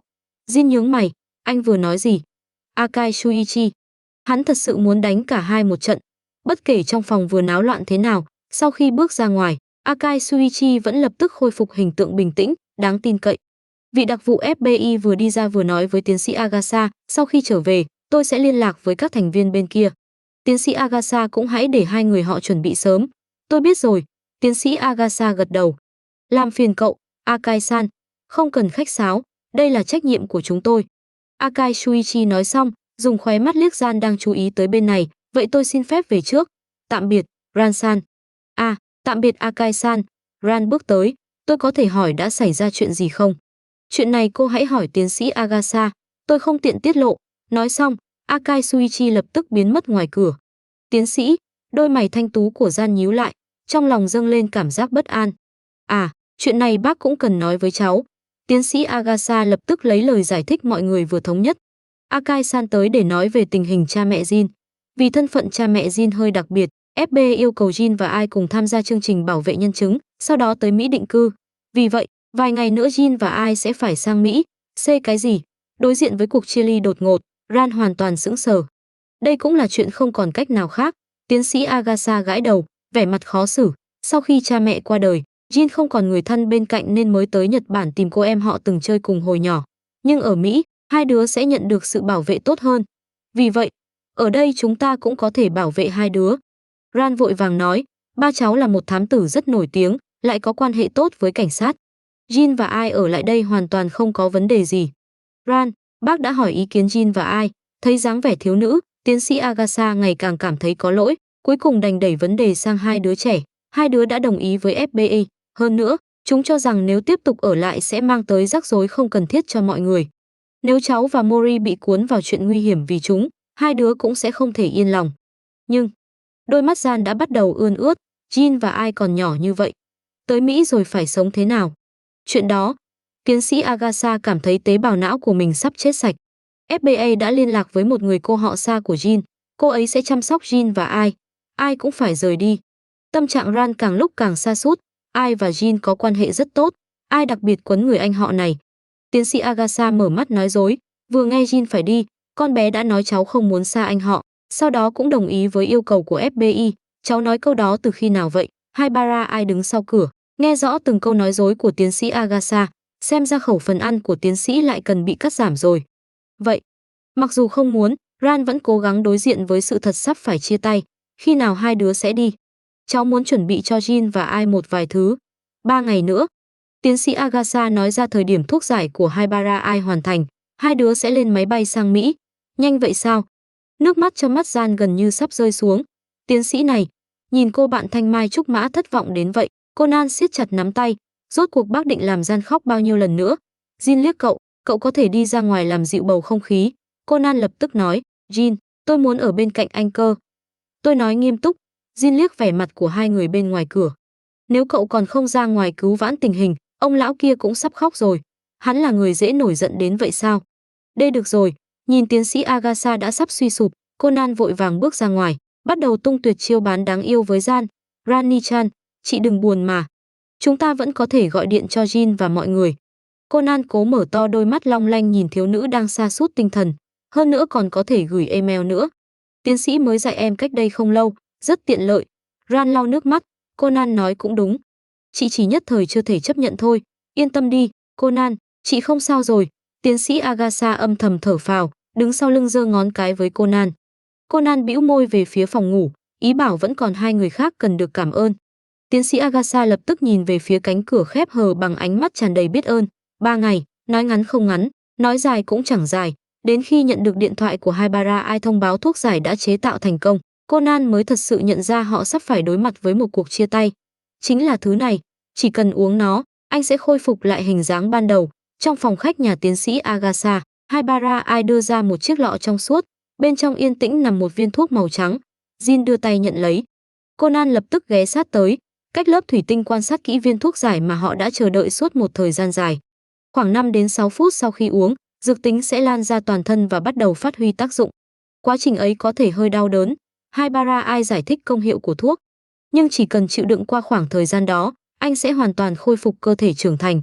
Akai Shuichi đã đồng ý phối hợp, dùng xe của FBI đưa chúng ta tới sân bay.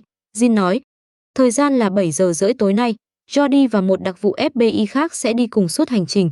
Không hiểu sao. Conan lẩm bẩm, tôi có cảm giác họ sẽ thật sự đưa hai người về Mỹ. Jin liếc cậu một cái. Conan nhạy bén nhận ra điều gì đó, lập tức mở to mắt, anh sẽ không thật sự đi đấy chứ. Bên đó có chi nhánh của tổ chức. Tôi cần tới xử lý một vài chuyện. Jin im lặng một lát rồi vẫn nói cho Conan biết. Hôm qua vừa nhận được tin, ở đó dường như còn sót lại thế lực của Room. Conan giật mình, lập tức hỏi. Jin, anh đi như vậy có gặp nguy hiểm không? Yên tâm, không phải chuyện lớn.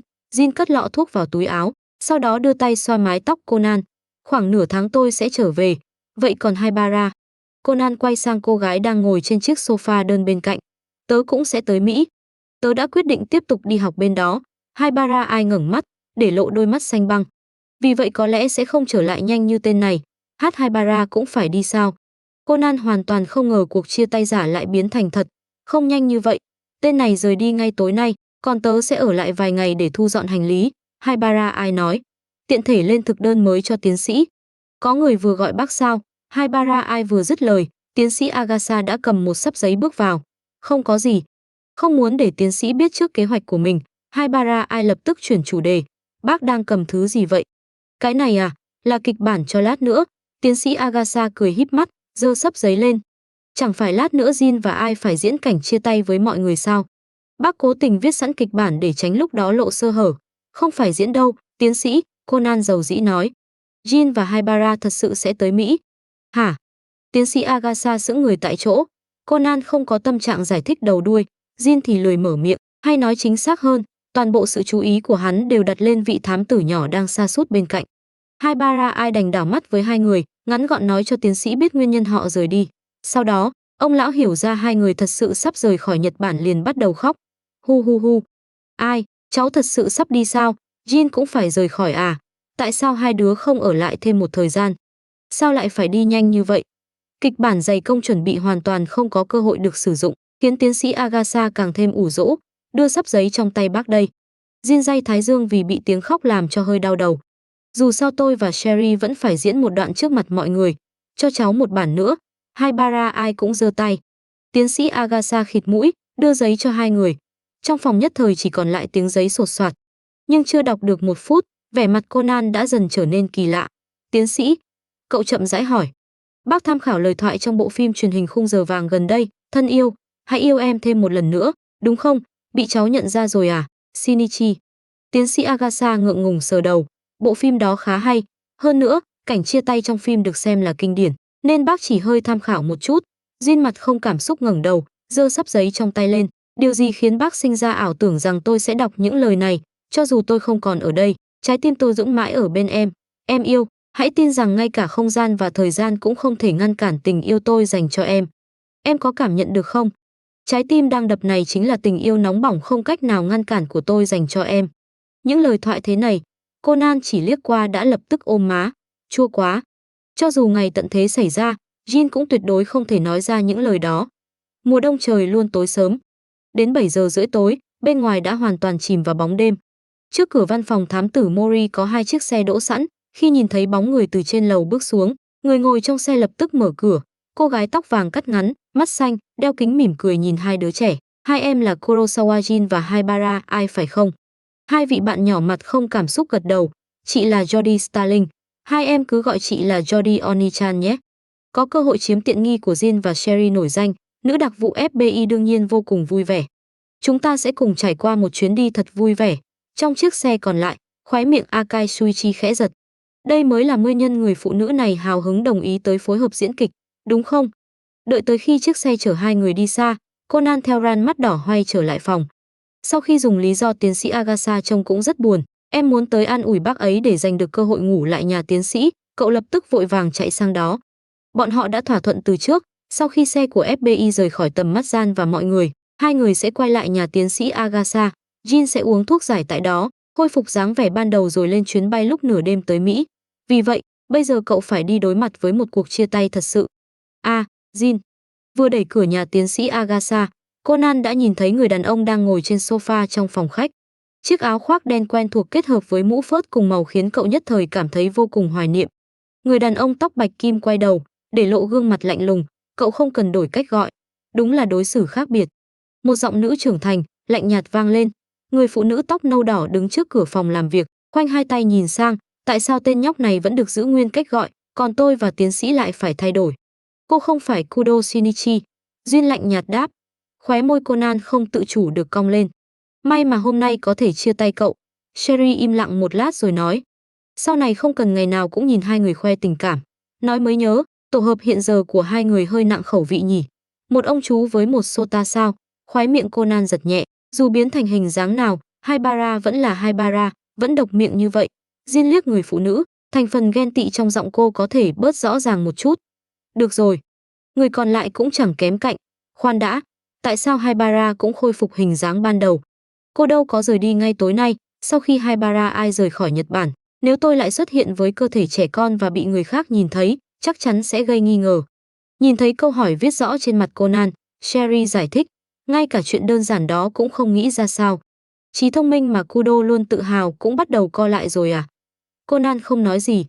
Từ lúc bước vào tới giờ, ánh mắt cậu đã không biết bao nhiêu lần lén nhìn người đàn ông đang ngồi bên cạnh lau khẩu súng trong tay. Sự chú ý khó tránh khỏi hơi phân tán. Được rồi, tôi để không gian lại cho hai người. Sherry thở dài. Nhưng nói trước, hai người cũng không có nhiều thời gian để quấn lấy nhau đâu. Vodka chắc sắp tới rồi. Nói xong, người phụ nữ có đôi mắt xanh băng xoay người trở vào phòng làm việc, còn vô cùng chu đáo đóng cửa lại. Tiến sĩ Agasha cũng không xuất hiện. Trong phòng khách chỉ còn lại hai người. Jin đặt súng xuống, nhìn đứa nhỏ vẫn đứng bất động. Cậu định đứng đó hóa thành khúc gỗ sao? Conan chớp mắt, rõ ràng hôm qua anh còn ngồi trên sofa, hai chân đung đưa, ngoan ngoãn uống sữa, chớp mắt một cái đã lớn thế này rồi. Jin mặt không cảm xúc, hai chân đung đưa và ngoan ngoãn uống sữa chỉ là ảo giác của cậu. Còn giọng điệu câu cuối là sao? Chỉ muốn diễn tả tâm trạng phức tạp của tôi lúc này thôi. Conan cười, nhìn vào đôi mắt xanh sẫm của người đàn ông. Tôi cảm thấy Jin lúc đó thật sự rất đáng yêu. Khóe môi Jin cong lên, Kudo Shinichi, hình như cậu đã quên một sự thật. Hắn đứng dậy, từng bước đi về phía đứa nhỏ. So với trước đây, tôi sau khi khôi phục muốn xử lý cậu dễ như trở bàn tay. Vừa nói, Jin vừa vươn cánh tay dài, nhấc đứa nhỏ đang định lùi lại lên giữa không trung. Jin, tôi sai rồi. Tôi sai rồi. Conan quẫy tứ chi như một con mèo con, đau khổ nhận ra một sự thật. Sau khi lớn lại, Jin không chỉ khôi phục sức chiến đấu mà tính khí hình như cũng tăng lên không ít. Sai ở đâu? Với Jin, xách một đứa trẻ lên không hề tốn sức. Hắn thậm chí còn thong thả lắc Conan giữa không trung vài cái. Tê tôi không nên trêu chọc anh. Conan nhăn nhó đáp. Đây là lần thứ mấy rồi? Jin cười lạnh. Ngoan ngoãn nhận lỗi nhưng chết cũng không sửa. Chính là chỉ cậu đúng không? Conan mím môi, không trả lời. Đừng tưởng như vậy là xong. Thấy thái độ nhận lỗi của đứa nhỏ khá tốt, Jin vẫn đặt cậu xuống, sau đó lấy điện thoại trong túi ra, nhấn nút nhận cuộc gọi. Tôi sẽ ghi lại từng khoản, sau này từ từ tính. Trong lòng Conan lập tức vang lên tiếng kêu rên. Đê đại ca. Giọng vodka căng thẳng, dè dặt vang lên trong điện thoại. Em lại làm sai chuyện gì sao? Không liên quan tới cậu. Jin nhìn Conan đang níu góc áo khoác của mình, giơ tay gõ nhẹ lên đầu cậu. Tới rồi sao? Conan ôm đầu, nhỏ giọng lẩm bẩm, Jin không thích tôi nữa. Trước đây anh toàn xoa đầu, đâu có gõ. Kết quả cậu lập tức bị Jin gõ thêm một cái. Conan càng buồn hơn. Vâng, em đã tới trước cửa địa điểm đại ca nói. Vodka đáp. Tôi ra ngay. Jin cúp điện thoại, sau đó cúi đầu nhìn đứa nhỏ đang mang vẻ mặt tôi vô cùng oan ức. Tôi đi đây. Conan sững người, lập tức ngẩng đầu. Jin, bây giờ anh đi luôn sao? Jin đưa tay vuốt lại mái tóc cậu. Tôi phải tới sân bay. Anh thật sự đi máy bay dân dụng sao? Conan kinh ngạc như vừa phát hiện một lục địa mới. Chẳng phải nên dùng máy bay riêng à? Jin cạn lời, lại gõ lên đầu cậu. Tôi đi xử lý một số người. Chẳng lẽ còn phải khua chiêng gióng trống thông báo cho tất cả biết? C cũng đúng. Conan cười khan. Để người này ở đây một mình. Thật sự không có vấn đề gì sao? Lần đầu tiên, Jin bắt đầu cảm thấy lo lắng cho đối phương. Sân bay lúc đêm khuya đã không còn nhiều người. Vừa bước khỏi xe, Conan lập tức rùng mình, hé miệng thở ra một làn sương trắng. Đã nói cậu không cần đi theo. Jin chỉnh lại khăn quàng trên cổ Conan rồi đứng thẳng. Nửa tháng nữa tôi sẽ trở về. Không được. Vị thám tử trung học một lần nữa thể hiện sự cố chấp. Tôi muốn tới tiễn anh. Thật tình. Nhìn đứa nhỏ cười để lộ hàm răng trắng, Jin thở dài. Vậy lát nữa để Vodka đưa cậu về. Cứ giao cho em, đại ca. Vodka vỗ ngực. Em nhất định sẽ đưa chị dâu về nhà an toàn. Đừng gọi tôi là chị dâu nữa. Conan đỏ bừng tai, hét lên. Jin đặt tay lên đầu Conan. Tôi chỉ đi nửa tháng. Trong thời gian đó, nếu tôi nghe thấy một vị thám tử nào đó lại làm ra hành động liều lĩnh khiến người khác kinh ngạc. Người đàn ông tóc bạch kim chậm rãi cong khóe môi. Tôi nghĩ cậu sẽ không muốn biết hậu quả. Đê được rồi, tôi sẽ không làm bừa.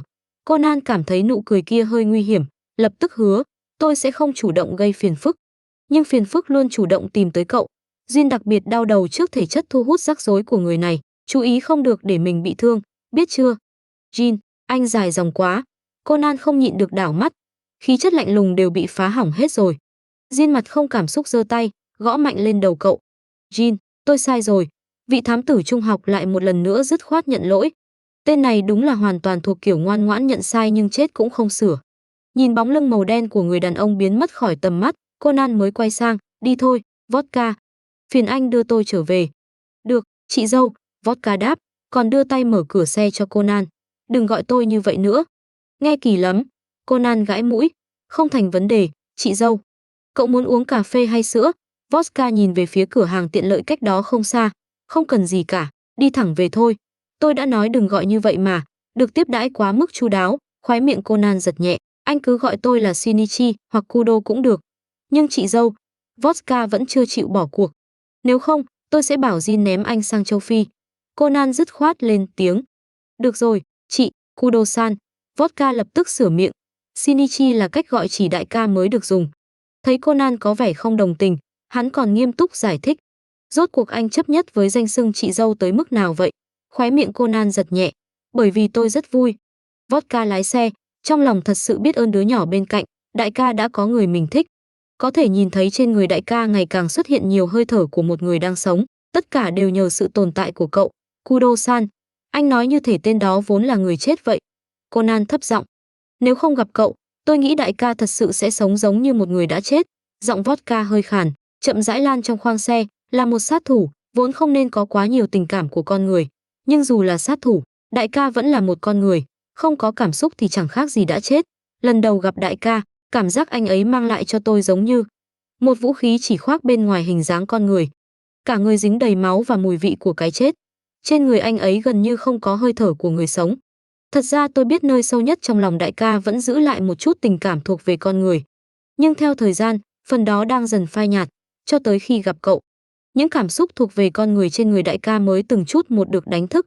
Cuối cùng, anh ấy cũng có khả năng yêu thích một người. Thật sự quá tốt. Thật ra tôi cũng rất biết ơn anh ấy. Conan lên tiếng, trên mặt hiện ra nụ cười hoài niệm. Hết lần này tới lần khác được Jin cứu.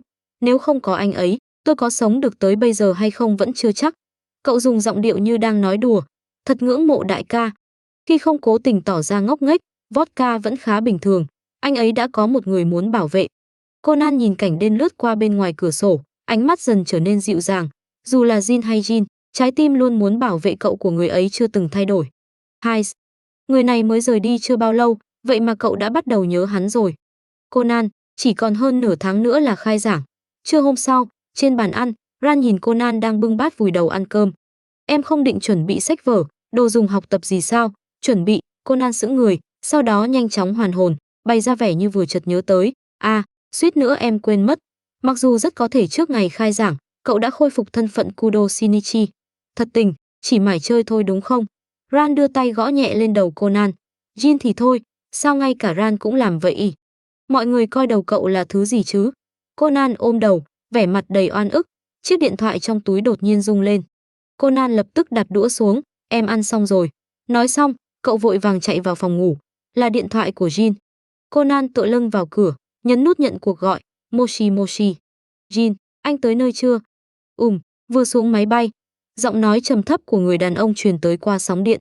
Đêm qua Vodka đã tiết lộ cho tôi rất nhiều chuyện về anh đấy. Nghe thấy giọng Jin, vị thám tử trung học lập tức không khống chế được khóe môi cong lên. Tên đó nói gì? Jin ở đầu dây bên kia cau mày. Anh ấy nói. Conan gãi mũi, giọng hơi nhỏ đi. Tôi rất quan trọng với anh. Đầu dây bên kia im lặng trong chốc lát. Sau đó, cậu nghe thấy giọng người đàn ông. Vậy sao? Lần này tên đó nói cũng không sai. Thật ra nửa tháng cũng không tính là quá dài. Chỉ là 15 ngày, 360 giờ, 21.600 phút, 1.296.000 giây. Tính như vậy thì hình như vẫn khá dài. Conan ngồi trên sofa, nhìn người phụ nữ tóc nâu đỏ đang thong thả thu dọn hành lý, không nhịn được thở dài. Nếu tôi nhớ không nhầm, đây đã là lần thứ 76 cậu thở dài. Sherry, hay nói chính xác hơn là Miyano Shiho, nghiêng mặt nhìn sang bằng đôi mắt xanh băng. Trong khi cậu mới ngồi xuống được 4 phút, bỏ qua tuổi thanh niên, trực tiếp bước vào giai đoạn lão hóa sớm sao? Tôi không định cãi nhau với cậu. Ngay cả giọng Conan cũng ủ rũ. Dù sao tôi cũng đâu nói thắng được cậu. Nếu Jin ở đây thì người thua chắc chắn là cô ấy. Conan liếc vị trí trống bên cạnh.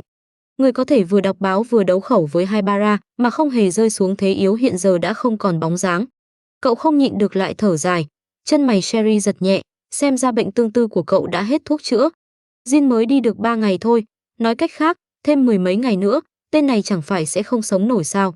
Tôi cũng đâu có cách nào. Conan đặt cằm lên đầu gối. Đó không phải chuyện cậu có thể kiểm soát. Hơn nữa, cậu đã quen với việc người kia ở bên cạnh.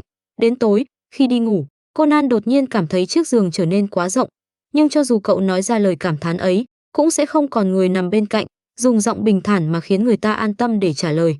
Ngay cả tiếng tích tắc của chiếc đồng hồ đặt trên bàn cũng có thể nghe rõ. Căn phòng của cậu từ bao giờ lại yên tĩnh đến vậy? Yên tĩnh tới mức cất tiếng nói còn nghe thấy tiếng vọng. Cho dù cậu lăn lộn trên giường thế nào, cũng không có người ra lệnh, nằm yên. Hoặc dứt khoát ôm cả cậu lẫn chăn vào lòng. Bây giờ nhớ lại, vành tai Conan vẫn hơi nóng lên. Nhưng tiếng thở dài lại không nhịn được lọt qua kẽ răng. Hóa ra nửa tháng lại dài đến vậy sao? Conan đang thất thần thì gương mặt đột nhiên đau nhói. Cậu lập tức hoàn hồn, bất mãn chừng Sherry, cậu làm gì vậy? Người phụ nữ vừa dùng gối tựa đập thẳng vào mặt Conan phủi tay. Tôi gọi cậu bao nhiêu lần mà cậu không nghe. Chỉ còn cách dùng phương pháp này. Conan cố gắng chừng cô. Cho cậu. Sherry ném sang một chiếc lọ nhỏ. Bên trong có một viên thuốc màu trắng. Đây là thứ liên quan tới chuyện cả đời của cậu. Nhớ giữ cho cẩn thận. Thuốc giải. Conan lập tức nhận ra. Lát nữa tôi phải đi rồi. Không đưa thuốc cho cậu bây giờ. Chẳng lẽ đợi tới Mỹ rồi chuyển phát nhanh xuyên quốc gia sao? Sherry vừa nói vừa kéo khóa chiếc vali trong tay. Sao cậu chỉ mang một chiếc vali nhỏ vậy? Conan nhìn chiếc vali rõ ràng không đựng được bao nhiêu đồ. Đủ dùng sao? Tôi chỉ mang theo một số tài liệu nghiên cứu cần thiết. Sherry hỏi ngược lại. Ngoài ra còn thứ gì đáng để mang theo? Quần áo, đồ vệ sinh cá nhân. Chẳng lẽ đều không cần sao? Lại một lần được chứng kiến thuộc tính cuồng nghiên cứu của cô. Khóe miệng Conan giật nhẹ. Sau khi tới đó sẽ có người sắp xếp. Sherry liếc cậu. Dù sao tôi vẫn mang danh hiệu Sherry. Đương nhiên sẽ có người trong tổ chức chuẩn bị mọi thứ. Cùng lắm thì vẫn còn đám FBI dưới quyền Akai Shuichi. Các đặc vụ FBI sẽ khóc mất. Conan âm thầm thương xót cấp dưới của Akai Shuichi trong một giây. À, đúng rồi. Sherry chợt nhớ tới điều gì, quay sang Conan. Mấy đứa trẻ bên đội thám tử nhí, nhờ cậu thay tôi nói lời tạm biệt. Với thân phận hiện giờ, tôi không tiện gặp chúng. Không ngờ cậu vẫn nhớ tới bọn họ. Khóe mắt Conan giật nhẹ. Yên tâm. Tôi đã bắt chước giọng điệu và chữ viết của cậu. Viết cho mỗi người một lá thư. Chắc ngày mai họ sẽ nhận được. Cảm ơn. Sherry nhướng mày. Để đáp lễ, nếu sau này cậu cần tôi giúp ở Mỹ, lúc tâm trạng tốt tôi sẽ cân nhắc. Ê, cậu mau đi đi. Conan mặt không cảm xúc. Quả thật cũng tới lúc xuất phát rồi. Sherry nhìn đồng hồ. Viên thuốc giải đó giữ cho kỹ. Tôi sẽ không gửi lại một bưu kiện xuyên quốc gia đâu. Tôi biết rồi. Conan bất đắc dĩ. Cậu không thể nói thẳng là đừng làm mất sao. Người phụ nữ tóc nâu đỏ làm như không nghe thấy, cố ý nâng giọng. Tiến sĩ, bác còn đang khóc sao? Cháu đi đây. Hu hu hu. Ai? Ông lão tròn trịa lập tức lao ra khỏi phòng. Ai? Hu hu hu hu. Khóe miệng Conan giật nhẹ. Trước đây sao cậu không biết tiến sĩ còn có thể đáng yêu như vậy? Sau khi tiễn hai bara ai của trước đây, cũng chính là Sherry hiện tại, đợi tâm trạng tiến sĩ Agatha bình tĩnh lại, Conan mới nói lời tạm biệt rồi chuẩn bị trở về văn phòng thám tử Mori. Trước khi rời đi, Conan liếc về phía phòng thí nghiệm dưới tầng hầm, nghĩ tới việc cô gái mặc chiếc áo blouse trắng đã được sửa nhỏ, đứng trên ghế thao tác với ống nghiệm và đèn cồn sẽ không bao giờ xuất hiện nữa. Trong lòng cậu không khỏi cảm thấy mất mát. Cảnh Jin và Haibara đối chọi gay gắt, không ai chịu nhường ai. Sau này có lẽ sẽ không còn được nhìn thấy những thứ đã quen thuộc, đột nhiên có một ngày không còn ở đó, ít nhiều đều khiến người ta cảm thấy không thích ứng. Cậu không phải muốn mọi thứ mãi mãi không thay đổi, chỉ là nhất thời chưa thể quen mà thôi. Đợi Jin trở về, chắc sẽ tốt hơn nhiều. Trên đường trở lại, Conan nhớ trước đây luôn có hai người sóng vai đi qua con đường này. Hiện giờ chỉ còn chiếc bóng của một mình cậu bị ánh đèn đường kéo dài trên mặt đất. Tâm trạng vị thám tử trung học lập tức bị nỗi buồn lấp đầy. Cảm giác nặng trĩu trong lòng này. Không được, không được. Kudo Shinichi, phải phấn chấn lên. Cho dù tên đó không ở đây, cũng không thể tiếp tục chán nản như vậy. Vẫn còn rất nhiều vụ án đang chờ cậu giải quyết. Là một thám tử lừng danh, sao có thể vì chuyện riêng mà mất đi nhiệt huyết. Conan siết chặt nắm tay, quyết định vụ án tiếp theo gặp phải, cậu nhất định phải dồn toàn bộ tinh thần vào điều tra. Dù sao cậu cũng là Holmes của thời 2C.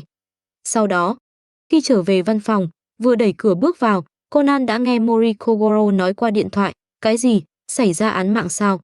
Được, tôi lập tức tới. Thanh tra cứ yên tâm giao cho thám tử lừng danh Mori Kogoro này.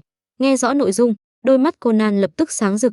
Cậu vội vàng chạy tới. Bác Mori, cháu cũng muốn đi. Cậu cần tìm cho mình một việc để làm, nếu không sẽ luôn nhớ tới người kia. Thủ pháp trong vụ án lần này thật ra không quá cao minh. Conan chỉ đi quanh hiện trường vài vòng đã dễ dàng tìm ra manh mối, cũng gần như hiểu được toàn bộ sự thật. Thật ra vụ án lần này không có hung thủ, người chết đã tự sát. Tại hiện trường còn có một thanh niên đang ngồi dưới đất, nhìn chằm chằm vũng máu trên sàn. vẻ mặt hắn thất thần, đôi mắt u ám, như vừa chịu một cú đả kích quá lớn. Trước câu hỏi của cảnh sát, người thanh niên im lặng một lúc lâu, rồi mới dùng giọng khàn khàn kể lại mối quan hệ giữa mình và người chết. Người chết là một nam sinh đại học, thanh niên là bạn cùng phòng thuê chung nhà với cậu ta. Hai người học cùng trường, cùng chuyên ngành, có thể nói là những người bạn vô cùng thân thiết. Có lẽ trong quá trình sống cùng nhau, tình cảm giữa họ dần vượt khỏi giới hạn của tình bạn. Nói cách khác, hai người đã yêu nhau, nhưng tình yêu đồng giới vẫn thường bị xem là khác biệt. Người thanh niên vừa chìm vào tình yêu lại không biết cách che giấu. Những hành động thân mật khác thường giữa hai người dần bị người xung quanh chú ý.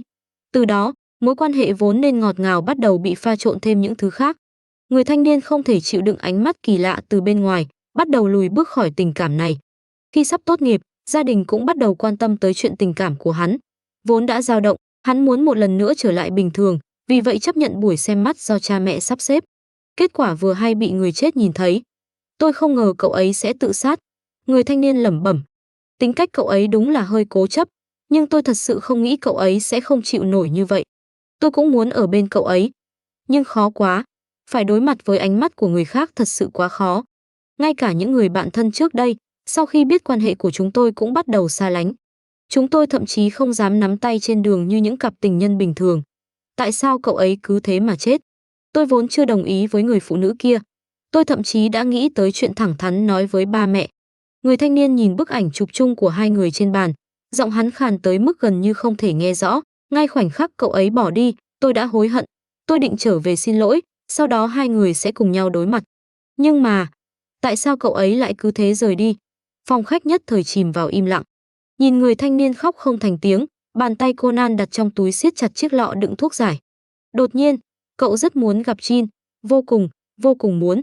Thật tình, còn tưởng đây là một vụ án lớn, kết quả lại chỉ là tự sát. Trên đường trở về, Mori Kogoro hơi mất hứng. Mặc dù nói vậy có vẻ lạnh lùng, nhưng bỏ lỡ chính là bỏ lỡ. Sau này có muốn cứu vãn cũng không còn cơ hội. Bác Mori đang nhớ tới chuyện giữa mình và dì Kisaki Eri sao? Yos. Để không tiếp tục bỏ lỡ, hôm nay nhất định phải cược kỵ sĩ thắng.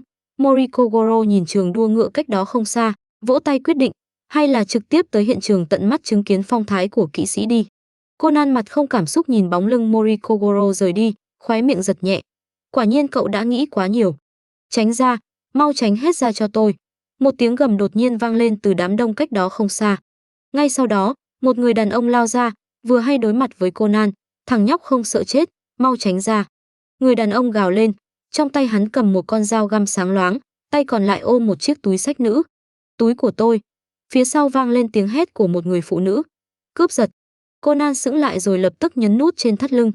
Một quả bóng trắng đen rơi xuống đất. Cậu bật công tắc giày tăng lực, vừa định nâng chân thì một vật tròn dẹt đã bay tới, đập thẳng vào đầu tên cướp. Người đàn ông lập tức ngã xuống đất. Hả? Thật tình, may mà tôi gặp được. Một người phụ nữ có hình xăm cánh bướm nơi mắt trái bước tới. Ngay cả vợ của lão đại mà anh cũng dám đụng vào gì? Kitty, đi nhặt về.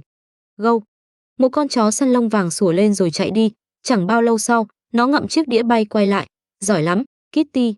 Người phụ nữ xoa đầu con chó, hoàn toàn không nhìn Conan, xoay người dắt nó rời đi. Một con chó tên Kitty. Vợ của lão đại, là cậu sao? Khoan đã. Người phụ nữ kia trông hơi quen. Conan đứng sững tại chỗ một lúc lâu, đột nhiên cảm thấy mình đã biết cô ta là ai. Cậu dường như cũng hiểu tại sao người phụ nữ đó lại xuất hiện ở đây. Làm sao bây giờ? Cậu càng muốn gặp Jin hơn. Đại ca, bên đó thật sự không cần em tới sao? Vodka khổ sở cầu xin qua điện thoại. Không cần. Jin dứt khoát từ chối. Đại ca không cần em nữa sao? Cậu lại muốn tới Kenya à? Jin đẩy cửa nơi ở của mình tại San Francisco, lạnh lùng hỏi qua điện thoại. Đại ca, thật ra em gọi tới chỉ muốn báo có một kiện chuyển phát nhanh cần anh ký nhận. Vậy thôi, em cúp máy. Chúc đại ca sinh hoạt vui vẻ. Tạm biệt. Vodka nói một hơi không có dấu ngắt rồi nhanh chóng cúp điện thoại. Jin nheo mắt, chuyển phát nhanh. Đang suy nghĩ, bước chân hắn vừa tiến vào phòng đột nhiên khựng lại. Người đàn ông tóc bạch kim nhìn bóng tối trước mặt, trầm giọng, ra đây. Này, cảnh giác cao thật đấy. Giọng thiếu niên vang lên. Ngay sau đó, đèn trong phòng bật sáng.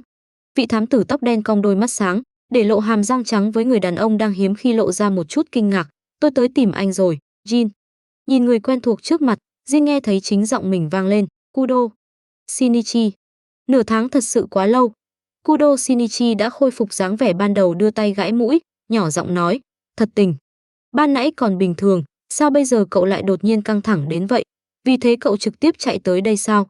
Nhìn thiếu niên trước mặt đang liên tục đảo mắt sang nơi khác, tâm trạng Jin đột nhiên trở nên rất tốt. C có thể nói như vậy. Vành tay Kudo Shinichi đỏ bừng. Anh và Sherry đều rời đi. Tôi thật sự không quen. Ngày hôm đó, sau khi trở về, cậu lập tức liên lạc với cha mẹ và nhanh chóng nhận được sự đồng ý của họ.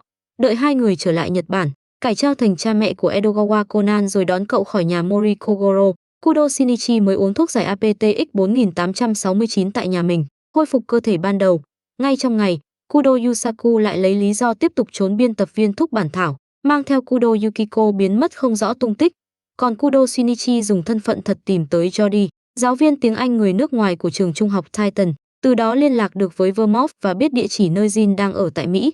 Sau đó, cậu còn tìm cách cắt đuôi Vodka đang âm thầm đi theo mình, nghiêm khắc yêu cầu hắn tuyệt đối không được tiết lộ chuyện này cho Jin, rồi trực tiếp tới sân bay. Cuối cùng, cậu xuất hiện ở đây. Chỉ riêng việc lẻn vào căn nhà này cũng đã khiến cậu tốn rất nhiều công sức. Nghe Kudo Shinichi kể lại toàn bộ quá trình, Jin nhướng mày, chẳng trách Vodka nói tôi có một kiện hàng chuyển phát nhanh. Hóa ra còn là hàng chuyển phát đường hàng không đặc biệt. Tên đó quả nhiên vẫn nói cho anh biết. Kudo Shinichi nhỏ giọng lẩm bẩm, sau khi âm thầm cổ vũ bản thân, cậu siết nhẹ nắm tay, ngẩng đầu nhìn người đàn ông có mái tóc dài màu bạch kim. Vậy, Kurosawa Jin-san, đối với kiện hàng lần này, anh có muốn ký nhận không? Jin nhìn thiếu niên trước mặt, thu hết vẻ ngượng ngùng trong đôi mắt xanh lam ấy vào mắt. Một lát sau, hắn khẽ cười, xem ra tôi không có quyền trả hàng. Đương nhiên là không. Vị thám tử trung học hừ một tiếng, bắt chước dáng vẻ thường ngày của người đàn ông, khoanh hai tay trước ngực. Hàng đã gửi đi, tuyệt đối không đổi trả. Vậy thì, Jin bước tới trước mặt Kudo Shinichi. Dưới ánh mắt dần mở lớn của thiếu niên, hắn cúi người, hôn lên đôi môi đang hơi hé ra vì kinh ngạc. Tôi ký ngạn. Khoảnh khắc môi hai người chạm nhau, Kudo Shinichi nghe thấy giọng nói trầm thấp của người đàn ông. Cơ thể cậu chỉ cứng lại vì bất ngờ trong một giây, sau đó lập tức thả lỏng. Hai tay cậu vòng qua cổ Jin, đầu ngón tay chạm vào những sợi tóc lạnh mát, tựa như ánh trăng đã ngưng tụ thành hình. Thật tình, cuối cùng cậu còn không chịu nổi dù chỉ một chương sao. Qua điện thoại, giọng nữ lạnh nhạt vang lên. Rốt cuộc cậu không thể rời khỏi người kia tới mức nào vậy? Cái gì mà chưa tới một chương? Kudo Shinichi giật khóe miệng. Tôi đã gần một tuần không gặp Jin rồi. Lâu lắm rồi còn gì. Nhưng tuần sau hắn sẽ trở về, đúng không? Sherry cạn lời trước thái độ vô cùng hùng hồn của Kudo Shinichi. Thừa nhận đi, Kudo. Cậu không thể rời khỏi hắn. Thật ra cũng không nghiêm trọng như vậy. Kudo Shinichi gãi mũi. 2-3 ngày chắc vẫn chịu được. Nói xong, cậu lại thả tay xuống giường. Đau quá. Vậy thì tôi hiểu đại khái rồi. Sherry bình thản nói. Hiểu gì? Kudo Shinichi sững người. Việc cậu đột nhiên xuất hiện chắc chắn là một bất ngờ rất lớn đối với hắn, đúng không? Sherry lắc nhẹ ống nghiệm trong tay, bình tĩnh tổng kết. Chẳng trách giọng cậu nghe như vậy. Xem ra tối qua khá hạnh phúc. Tay Kudo Shinichi run lên. Cậu lập tức cúp điện thoại. Nằm trên giường, vị thám tử trung học đỏ bừng mặt, trừng chiếc điện thoại với vẻ bi phẫn. Sherry, cô rõ ràng là con gái, rốt cuộc tại sao lại hiểu những chuyện này vậy? Không được. Eo lại đau rồi. Đúng lúc ấy, kẻ đầu sỏ đẩy cửa bước vào, nhìn thiếu niên đang ôm ao với vẻ mặt đầy oán hận. Jin nhướng mày, tỉnh rồi sao? Hắn nhìn thời gian, sau đó bình thản sửa lời, chào buổi sáng. Không, phải là chào buổi chiều. Không, cậu hoàn toàn không ổn chút nào. Sau khi có nhận thức sâu sắc về thể lực của người yêu, vị thám tử trung học đột nhiên cảm thấy vô cùng lo lắng cho cuộc sống tương lai của mình. Người phụ nữ có đôi mắt xanh băng nhìn màn hình điện thoại vừa bị ngắt, sau đó hút một giọt chất lỏng bằng ống nhỏ giọt rồi thả vào ống nghiệm.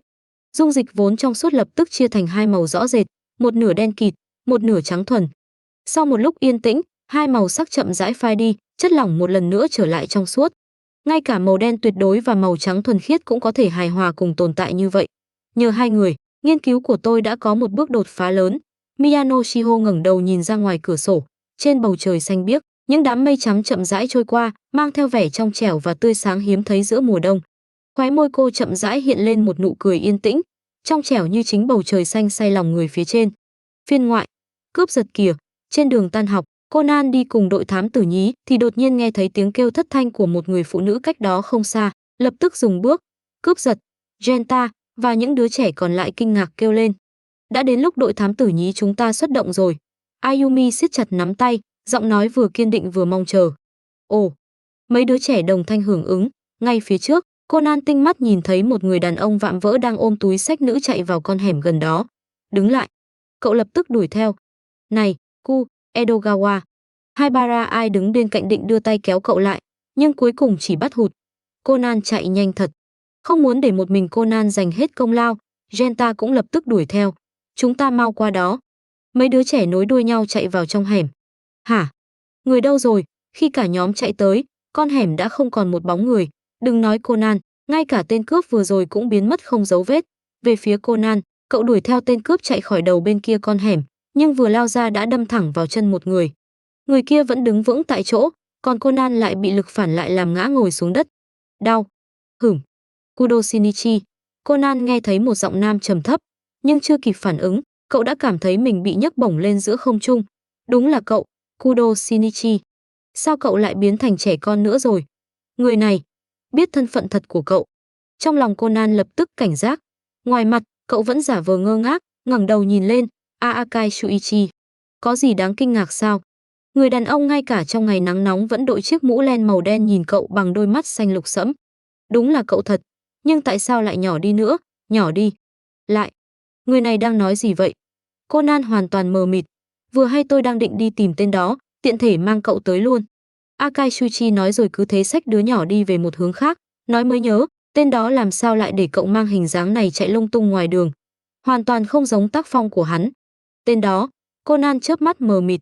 Từ lúc gặp nhau tới giờ, người này rốt cuộc đang nói những gì vậy? Tại sao cậu không hiểu nổi một câu?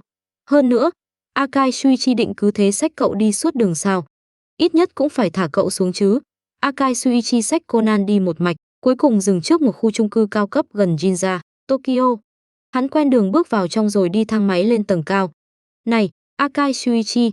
Conan cuối cùng không nhịn được lên tiếng. Hửng. Vị đặc vụ FBI cúi đầu nhìn đứa nhỏ.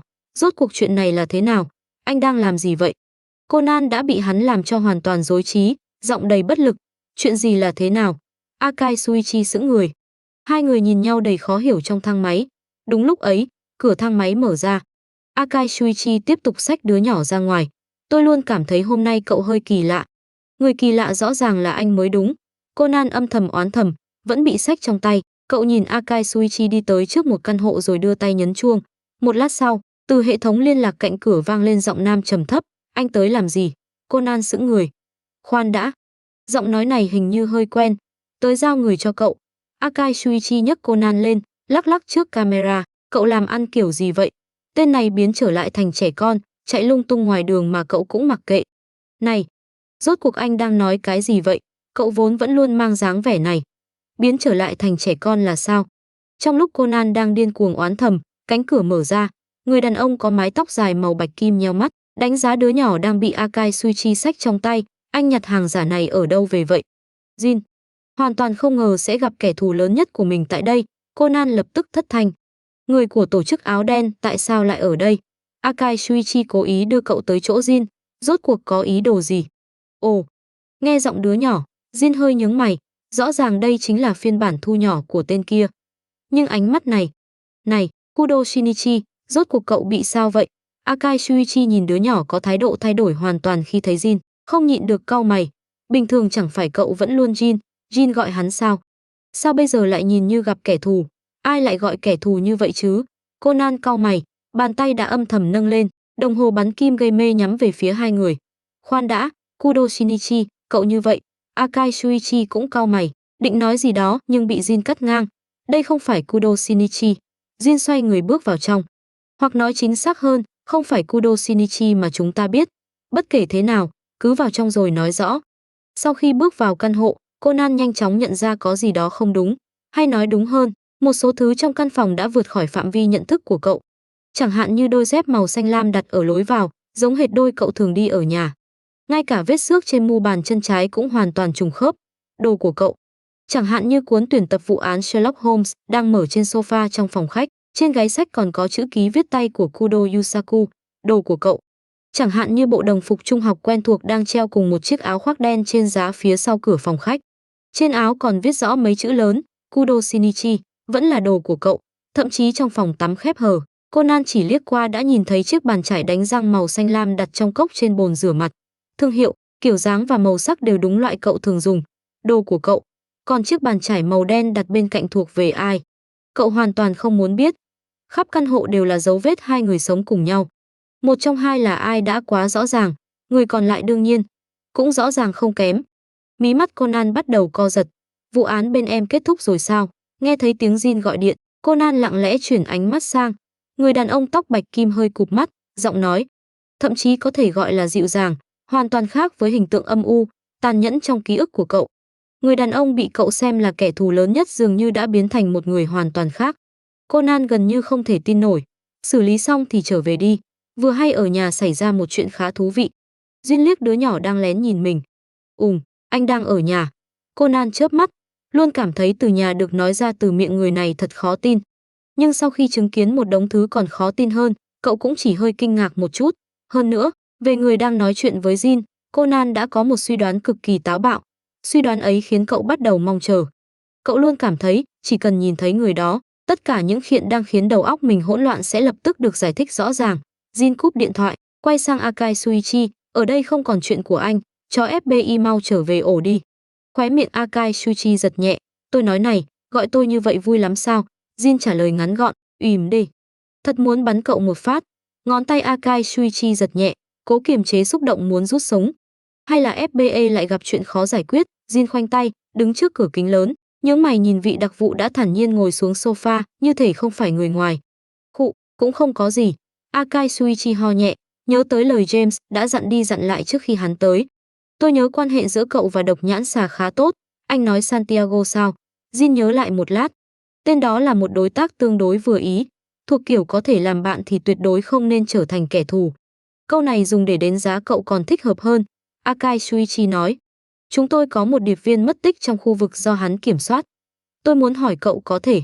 Chẳng phải tôi đã cho FBI mượn Vermont sao? Jin liếc hắn, tìm người phụ nữ đó không phải thích hợp hơn à? Cậu không gọi đó là cho mượn. Khóe mắt Akai Shuichi giật mạnh. Cậu hoàn toàn để cô ta bắt cóc đặc vụ Jody của chúng tôi. Hai người đó lấy danh nghĩa hưởng tuần trăng mật, đã mất tích gần 1 tuần rồi, vậy thì không thuộc phạm vi quản lý của tôi. Jin nhướng mày. Chuyện này anh đi tìm Vodka, hắn sẽ giúp anh liên hệ với Santiago. Nếu vậy thì tôi không làm phiền việc riêng của hai người nữa. Đạt được mục đích, Akai Shuichi đứng dậy. Hắn dùng ánh mắt đầy tiếc nuối kiểu rất muốn ở lại xem trò vui, nhưng buộc phải quay về làm việc liếc vị thủ lĩnh hiện tại của tổ chức rồi đi về phía cửa. Gần đây khu vực Trung Đông hình như hơi không yên ổn. Dù sao đó cũng là địa bàn của cậu, ít nhất nên để ý một chút chứ. Vậy sao? Tôi gần như quên mất nơi đó. Duyên chỉ suy nghĩ trong thoáng chốc. Xem như đáp lễ, cho anh một lời nhắc. Santiago thích Agatha Christie. Tên đó lại thích đọc tiểu thuyết trinh thám sao? Akai Shuichi hơi bất ngờ. Cảm ơn. Nếu cậu có thể tiện thể cho tôi biết sở thích của Ransan. Chức năng tình báo của tổ chức không dùng vào việc đó. Jin nhướng mày. Hơn nữa em ấy cũng sẽ không đồng ý, thay tôi đóng cửa từ bên ngoài. Conan vẫn đứng ngây ra một bên, bị cuộc đối thoại hòa bình giữa hai người làm cho kinh ngạc đến mức chưa thể hoàn hồn. Khoan đã. Lượng thông tin quá lớn, cậu cần bình tĩnh một chút. Em về rồi, Jin. Akai Shuichi rời đi chưa bao lâu, bên ngoài cửa đã vang lên một giọng nói vô cùng quen thuộc với Conan. Ngay sau đó, một thiếu niên có gương mặt quen đến không thể quen hơn bước vào. Em gặp Akai-san ở dưới lầu. Anh ấy lại tới nhờ anh giúp sao? Hệ thống tình báo của FBI thật sự nên được nâng cấp, Duyên bình thản nhận xét. Mạng lưới mà ngay cả ông lão Agasa cũng có thể tùy tiện xâm nhập. Tiến sĩ hoàn toàn là bị anh ép làm mà. Kudo Shinichi thay giày rồi bước vào, nói mới nhớ, chuyện thú vị anh vừa nói là, khi nhìn thấy đứa nhỏ đeo kính, mặc bộ vest trẻ em, có gương mặt giống hệt mình lúc bị thu nhỏ đang đứng trong phòng khách, giọng vị thám tử trung học lập tức ngừng bặt. Quả nhiên, là chính mình. Tất cả suy đoán trước đó của Conan đều được xác nhận trong khoảnh khắc nhìn thấy thiếu niên kia. Cậu hình như đã đi tới một thế giới song song. Ở thế giới này, bản thân đã khôi phục cơ thể từ rất sớm. Hơn nữa còn sống cùng kẻ thù lớn nhất. Dựa theo những dấu vết trong căn hộ, quan hệ giữa hai người gần như chắc chắn là người yêu. Cậu đã gì? Kinh ngạc, đến mức tê liệt rồi. Nếu trước đây, trong số những người biết thân phận thật của Conan có ai nói với cậu rằng một ngày nào đó cậu sẽ trở thành người yêu của kẻ thù lớn nhất đời mình, cậu nhất định sẽ cho rằng đầu óc người đó có vấn đề, đồng thời khịt mũi coi thường giả thiết hoàn toàn vô lý ấy. Với điều kiện cậu chưa xuyên tới thế giới song song kỳ lạ này và tận mắt chứng kiến một phiên bản khác của mình cùng kẻ thù lớn nhất ngày ngày khoe tình cảm. Đúng vậy, sau khi ở lại căn hộ của hai người, Conan đã định nghĩa cách họ chung sống như thế, chẳng hạn vào bữa tối, Kudo Shinichi lấy từ tủ lạnh ra một chiếc lọ chứa thứ màu đen. Conan tinh mắt nhận ra ngay khoảnh khắc ánh mắt Duyên chạm tới chiếc lọ, Trên gương mặt hắn xuất hiện biểu cảm có thể gọi là rối rắm hoặc khổ não. Thủ lĩnh tổ chức chắc không kén ăn đâu nhỉ. Kudo Shinichi lấy một ít thứ màu đen trong lọ, đặt vào chiếc đĩa nhỏ rồi để lên bàn, nhướng mày với Jin. Conan dám chắc mình nghe thấy ý khiêu khích trong giọng bản thân. Anh không cảm thấy thân phận của mình và việc kén ăn có quan hệ tất yếu. Jin nhìn chằm chằm đĩa thức ăn đen xì, ghét bỏ nói, khổ qua rất tốt cho sức khỏe. Jin, anh nên ăn nhiều một chút. Kudo Shinichi không chịu bỏ cuộc, tiếp tục chào hàng đĩa đồ ăn. Khổ qua ngâm muối đã không còn là khổ qua nữa. Ánh mắt Jin hoàn toàn không rời khỏi chiếc đĩa. Conan cảm thấy thái độ của người đàn ông này có thể dùng 4 chữ, như gặp đại địch. Jin, anh thật sự không ăn sao? Kudo Shinichi quyết không bỏ cuộc nếu chưa đạt được mục đích. Cậu dứt khoát dùng vẻ mặt đáng thương, mở to mắt nhìn người đàn ông. Jin nhướng mày, Shinichi, anh nhớ ngày mai em không có tiết, đúng không? Vị thám tử trung học lập tức đỏ mặt, em chỉ muốn anh hạ hỏa một chút thôi. Để tối nay hắn không tiếp tục hành hạ cậu như vậy. Khóe môi Jin cong lên. Conan đọc được ý nguy hiểm trong nụ cười đó, không nhịn được rụt cổ. Người đàn ông tóc bạch kim dùng đôi mắt xanh sẫm khóa chặt thiếu niên đối diện.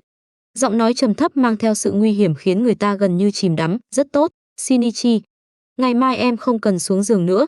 Kudo Shinichi tự bê đá đập chân mình. Cứu mạng. Conan ngồi bên cạnh. Cảm giác đau thương khó hiểu trong lòng cậu là sao? Chẳng hạn như sau bữa tối, Conan dùng ánh mắt nhìn người ngoài hành tinh để quan sát thủ lĩnh tổ chức áo đen bê một chồng bát đĩa đi rửa. Cậu còn chưa kịp hoàn hồn đã thấy Kudo Shinichi tiến tới sau lưng người đàn ông, lấy từ túi ra một sợi dây buộc tóc. Anh cũng thật là, mỗi lần rửa bát thì buộc tóc lên đi. Sau đó Conan nhìn bản thân dùng động tác vô cùng thuần thục gom mái tóc dài của người đàn ông lại, buộc thành một chiếc đuôi ngựa. Tiếp đó, cậu nghe giọng Jin bình thản, không cho phép nghi ngờ, cho dù bây giờ em cố lấy lòng anh, cũng không thay đổi được chuyện ngày mai em không xuống giường nổi. Kudo Shinichi bị nhìn thấu ý đồ. Jin, ít nhất anh cũng nên cho em giữ chút ảo tưởng chứ. Conan tận mắt nhìn phong cách trong phòng chỉ mất 1 giây từ trong sáng chuyển sang cấm trẻ em. Kudo Shinichi, sao cậu lại nhát như vậy? Khoan đã, như thế chẳng phải cậu đang mắng chính mình sao? Chẳng hạn như khi Conan đang chuẩn bị chỗ ngủ trên sofa, cậu đột nhiên cảm nhận được có người đi tới.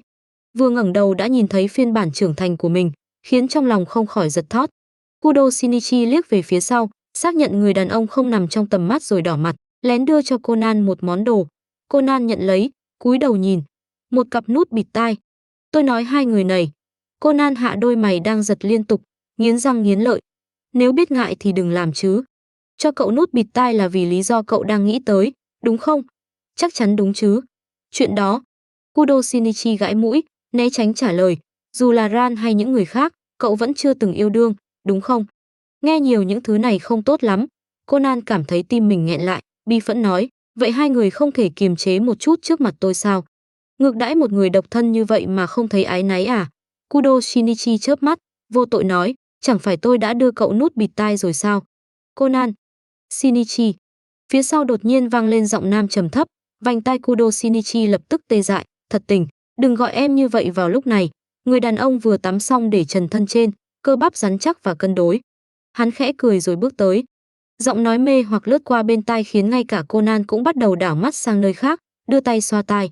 Jin đi tới trước mặt Kudo Shinichi, đưa tay ôm lấy gương mặt đang đỏ lên của vị thám tử trung học. Khi thiếu niên vừa há miệng định nói gì, hắn đã cúi xuống chặn lấy đôi môi ấy. Conan mặt không cảm xúc ném mình xuống sofa, đợi bóng hai người biến mất sau cánh cửa phòng ngủ, cậu mới thở phào một hơi dài, sau đó bi phẫn ôm mặt, cậu không muốn ở lại nữa. Hai người không biết tiết chế này tuyệt đối sẽ làm hư trẻ con. Cậu muốn trở về nhà. Lúc trước tại sao cậu lại đồng ý ở lại đây? Đầu óc chắc chắn đã bị ngập nước rồi.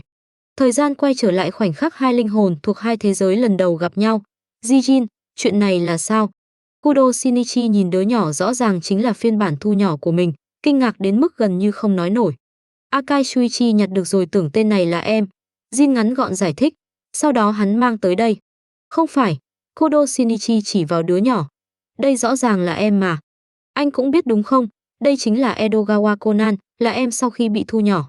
Nếu tên nhóc này là em, vậy người đang đứng trước mặt anh nói chuyện là ai? Jin liếc vị thám tử trung học đã hoàn toàn rơi vào hỗn loạn. Rốt cuộc chuyện này là thế nào? Kudo Shinichi cảm thấy đầu óc mình rối thành một mớ. Tôi cũng muốn biết. Conan ngẩng mặt nhìn phiên bản trưởng thành của bản thân. Tôi đã liệt kê rất nhiều khả năng, trong đó có một giả thuyết có xác suất cao nhất, đó là thế giới song song. Kudo Shinichi mở to mắt. Một lúc lâu sau, cậu mới lẩm bẩm, Vậy là tôi đang được trải nghiệm tình tiết chỉ xuất hiện trong tiểu thuyết sao? Người được trải nghiệm phải là tôi mới đúng. Conan giật khóe miệng. Tôi mới là người đột nhiên tới một thế giới hoàn toàn không biết chuyện gì đang xảy ra. Luôn cảm thấy hơi kỳ diệu. Kudo Shinichi gãi đầu. Vậy, tôi nên nói, rất vui được gặp cậu. Giọng điệu nghi ngờ đó của cậu là sao? Conan cạn lời. Tôi chưa từng gặp tình huống này, cậu muốn tôi phải biểu hiện thế nào chứ? Kudo Shinichi gãi mũi, cảm thấy hơi khát nên đứng dậy, đi tới tủ lạnh lấy 2 hộp sữa rồi ném cho Conan một hộp. Conan đón lấy hộp sữa, cúi đầu nhìn. Đúng là hương vị cậu yêu thích. Quả nhiên, dù thuộc về hai thế giới khác nhau, vẫn có những thứ không bao giờ thay đổi. Vậy, thế giới của cậu thế nào? Kudo Shinichi cắn ống hút, đi tới sofa rồi ngồi xuống bên cạnh người đàn ông đang dùng máy tính xách tay xử lý tài liệu. Nói mới nhớ, tại sao tới giờ cậu vẫn mang dáng vẻ trẻ con? Chẳng lẽ Sherry bên đó vẫn chưa nghiên cứu ra thuốc giải? Ở thế giới của tôi và người đàn ông này tuyệt đối không có quan hệ giống hai người. Conan lập tức phát điên. Ngay từ đầu tôi đã muốn hỏi rồi, tại sao cậu lại sống cùng tên này? Hơn nữa còn là quan hệ người yêu. Hắn là người của tổ chức áo đen đấy. Cậu rốt cuộc còn chút tự giác nào của một thám tử không vậy? Nói tới đây, Conan đột nhiên nhận ra ý nghĩa trong câu cuối của bản thân, miễn cưỡng kéo chủ đề trở lại. Khoan đã, cậu vừa nói thuốc giải. Haibara đã nghiên cứu ra thuốc giải rồi sao? Rốt cuộc tiến độ ở thế giới của cậu tới đâu vậy? Kudo Shinichi dứt khoát nghiêng người tựa lên Jin, vô tội chớp mắt trước vẻ mặt lập tức vặn vẹo của Conan. Bên tôi đã có thuốc giải hoàn chỉnh hơn nửa năm rồi. Em biết Jin là người của tổ chức. Hiện giờ anh ấy còn là thủ lĩnh. Kudo Shinichi hút một ngụm sữa. Nhưng chuyện đó có vấn đề gì sao? Đừng làm đổ sữa lên người anh. Jin không ngẩng đầu, chỉ bình thản nhắc nhở. Giặt sạch là được mà, Kudo Shinichi nói, uống hết hộp sữa trong một hơi, sau đó im lặng chuẩn bị một lát rồi ợ ra một tiếng đầy mùi sữa. Ngay sau đó, Jin nâng cánh tay, ấn thẳng cậu xuống sofa. Conan mặt không cảm xúc nhìn bầu không khí giữa hai người, thứ hoàn toàn không cho phép bất kỳ ai chen vào, khóe miệng không ngừng co giật. Tại sao cậu lại phải tận mắt chứng kiến cảnh tượng mà trong nhận thức của mình, cho dù ngày tận thế xảy ra cũng tuyệt đối không thể xuất hiện? Vậy sau này cậu định làm thế nào? Kudo Shinichi thoát khỏi tay Jin, rút mặt khỏi sofa, mái tóc rối tung nhìn Conan. Cậu không thể tới chỗ Gian, bởi vì Conan của thế giới này đã được cha mẹ đón sang Mỹ. Nhà tiến sĩ Agatha cũng không được, vì rất dễ bị Gian và mọi người bắt gặp. Nói cách khác, toàn bộ đường lui của cậu đều đã bị chặn. Hay là thế này? Kudo Shinichi vỗ tay. Cậu tạm thời ở lại đây đi. Ít nhất sẽ không có người tùy tiện xông vào căn hộ. Khả năng cậu bị phát hiện cũng thấp hơn nhiều. Ở lại đây. Conan sững người. Đúng vậy. Tôi cũng rất tò mò về thế giới của cậu. Kudo Shinichi đưa tay chọc người đàn ông bên cạnh. Jin, anh sẽ đồng ý chứ? Dù sao cậu ấy cũng là một phiên bản khác của em. Ở lại được. Jin liếc đứa nhỏ đeo kính. Nhưng ngủ sofa. Hả? Không thể để cậu ấy ngủ trong phòng ngủ sao? Kudo Shinichi hơi bất mãn. Đừng tưởng anh không biết em đang tính toán gì. Shinichi. Khóe môi Jin cong lên. Nếu em muốn tên nhóc này nằm bên cạnh nhìn, anh đương nhiên không ngại bùng. Kudo Shinichi lập tức đỏ mặt, trừng người đàn ông. Thật tình. Cậu chỉ muốn mượn cơ hội này tránh tình trạng đau lưng vào sáng hôm sau thôi. Có cần phải uy hiếp như vậy không? Thế là Edogawa Conan đến từ một thế giới khác tạm thời sống tại đây. Theo lời cậu muốn xem hai người hoàn toàn thuộc hai phe đối lập rốt cuộc chung sống với nhau thế nào. Nhưng chỉ mới ở lại một ngày, cậu đã vô số lần muốn tự chọc mù mắt mình. Đây chính là chuyện thú vị anh nói sao? Người phụ nữ có đôi mắt xanh băng hứng thú đánh giá đứa nhỏ đeo kính với ngũ quan quen thuộc trước mặt. Bị cô nhìn chằm chằm, Conan cảm thấy mình có thể bị khiêng thẳng lên bàn giải phẫu bất cứ lúc nào. Thứ này từ đâu ra vậy? Seri hỏi. Con của anh và Kudo sao? Này, thứ này là cách gọi gì vậy? Conan mặt không cảm xúc. Một thời gian không gặp, cô cũng bắt đầu biết nói chuyện đùa nhạt nhẽo rồi sao? Jin nhướng mày. Mặc dù tôi không muốn thừa nhận, nhưng tên này đúng là Kudo Shinichi của một thế giới song song. Tôi nên cảm ơn vì anh vẫn chưa phủ nhận thân phận của tôi sao? Khóe miệng Conan giật nhẹ. Hai người này, hiếm khi Sherry trở về, đừng vừa gặp đã đấu khẩu được không? Kudo Shinichi bưng đĩa dưa hấu đã cắt sẵn bước tới, sau đó nhìn Conan đang liên tục bị vạ lây. Hai người họ vốn như vậy, quen rồi sẽ ổn. Không, tuyệt đối không thể quen được. Conan cầm một miếng dưa hấu, định dùng đồ ăn để an ủi trái tim yếu đuối của mình. Ở thế giới của cậu, chỉ cần Jin nhìn thấy Haibara là lập tức bước vào trạng thái truy sát, trong đầu chỉ có ý nghĩ dùng cái chết trừng phạt kẻ phản bội tổ chức. Còn Haibara chẳng khác gì máy dò tổ chức sống, chỉ cần gặp người liên quan tới tổ chức là lập tức muốn trốn, chưa nói tới Jin, kẻ khiến cô sợ hãi nhất. Hai người đấu khẩu như trẻ con thế này. Tuyệt đối còn khó tin hơn cả chuyện cậu và Jin trở thành người yêu. Khoan đã, có phải chỗ nào đó hơi sai không? Cái này cho cậu. Sherry đột nhiên ném sang một vật. Conan đưa tay bắt lấy rồi cúi đầu nhìn. USB. Tài liệu về thuốc giải. Người phụ nữ tóc nâu đỏ bình thản nói. Mang về cho tôi ở thế giới của cậu. Conan sững sờ. Cô vùi tùy tiện ném sang một thứ vô cùng quan trọng, nhưng gương mặt lại bình thản, như thể chỉ đưa cậu một món đồ không đáng nhắc tới. Cái này, sao vậy? Trong giọng Sherry hiếm khi mang theo một cảm xúc khó gọi tên. Chẳng lẽ cậu không muốn mau chóng khôi phục cơ thể, sau đó đưa tổ chức ra trước pháp luật? Đương nhiên tôi muốn, nhưng thứ này... Conan còn chưa nói hết, người đàn ông ngồi bên cạnh đã lấy điện thoại ra, nhấn nút nhận cuộc gọi, là tôi. Một lát sau, Jin đứng dậy, cất điện thoại, anh ra ngoài một chuyến, tối sẽ trở về. Kudo Shinichi hiểu ý, cũng đứng lên, Vodka lại gây ra chuyện gì sao? Tên ngốc đó, Jin day chán. Sớm muộn gì anh cũng ném hắn tới Nam Cực. Được rồi, Jin, đi sớm về sớm. Kudo Shinichi lấy áo khoác đưa cho hắn. Một mình em không chịu nổi sự độc miệng của Sherry đâu. Chẳng phải có người giúp em chia sẻ sao? Jin liếc về phía phòng khách, đưa tay xoa đầu thiếu niên. Xử lý xong anh sẽ trở về, đi đường cẩn thận. Kudo Shinichi nhìn bóng người đàn ông biến mất sau khúc ngoặt rồi mới xoay người trở vào. Vừa bước qua cửa, cậu đã thấy một lớn một nhỏ đều đang nhìn mình bằng ánh mắt cực kỳ phức tạp, không khỏi sững lại. Sao vậy? Tôi không ngờ cậu còn có thuộc tính người vợ hiền đấy, Kudo. Sherry, hiện đã trở thành học trò xuất sắc của một giáo sư nổi tiếng tại đại học, vẫn nói ra những câu có sức sát thương kinh người như trước. Mặc dù tôi đã xem được một ngày y. Conan ném miếng dưa hấu xuống, bắt đầu ôm mặt. Nhưng nhìn một phiên bản khác của bản thân như vậy vẫn không thể quen nổi. Hai người ít nhất cũng phải suy nghĩ tới cảm nhận của tôi chứ. Cả ngày nhìn thấy chính mình yêu đương với kẻ thù. Tôi nói này, nhóc con. Sherry nhìn Conan. Từ vừa rồi tôi đã muốn hỏi. Ở thế giới của cậu và Jin là kẻ thù không đội trời chung sao? Đương nhiên. Conan lập tức đáp. Đối mặt với kẻ đầu sỏ khiến tôi bị thu nhỏ, ngoài kẻ thù ra còn có thể là gì? Khoan đã. Kudo Shinichi và Sherry đồng thời sững người. Cậu nói Jin khiến cậu bị thu nhỏ. Tôi bắt gặp bọn họ đang giao dịch với người khác, sau đó bị hắn ép uống APTX 4869. Conan nhìn hai người. Chuyện này hai người phải biết chứ. Cơ thể tôi vì thuốc mà bị thu nhỏ. Haibara cũng vậy. Bởi vì chị gái bị Jin giết, cô ấy phản bội tổ chức, sau đó uống thuốc rồi trốn thoát. Jin giết Miyano Akemi. Kudo Shinichi mở to mắt.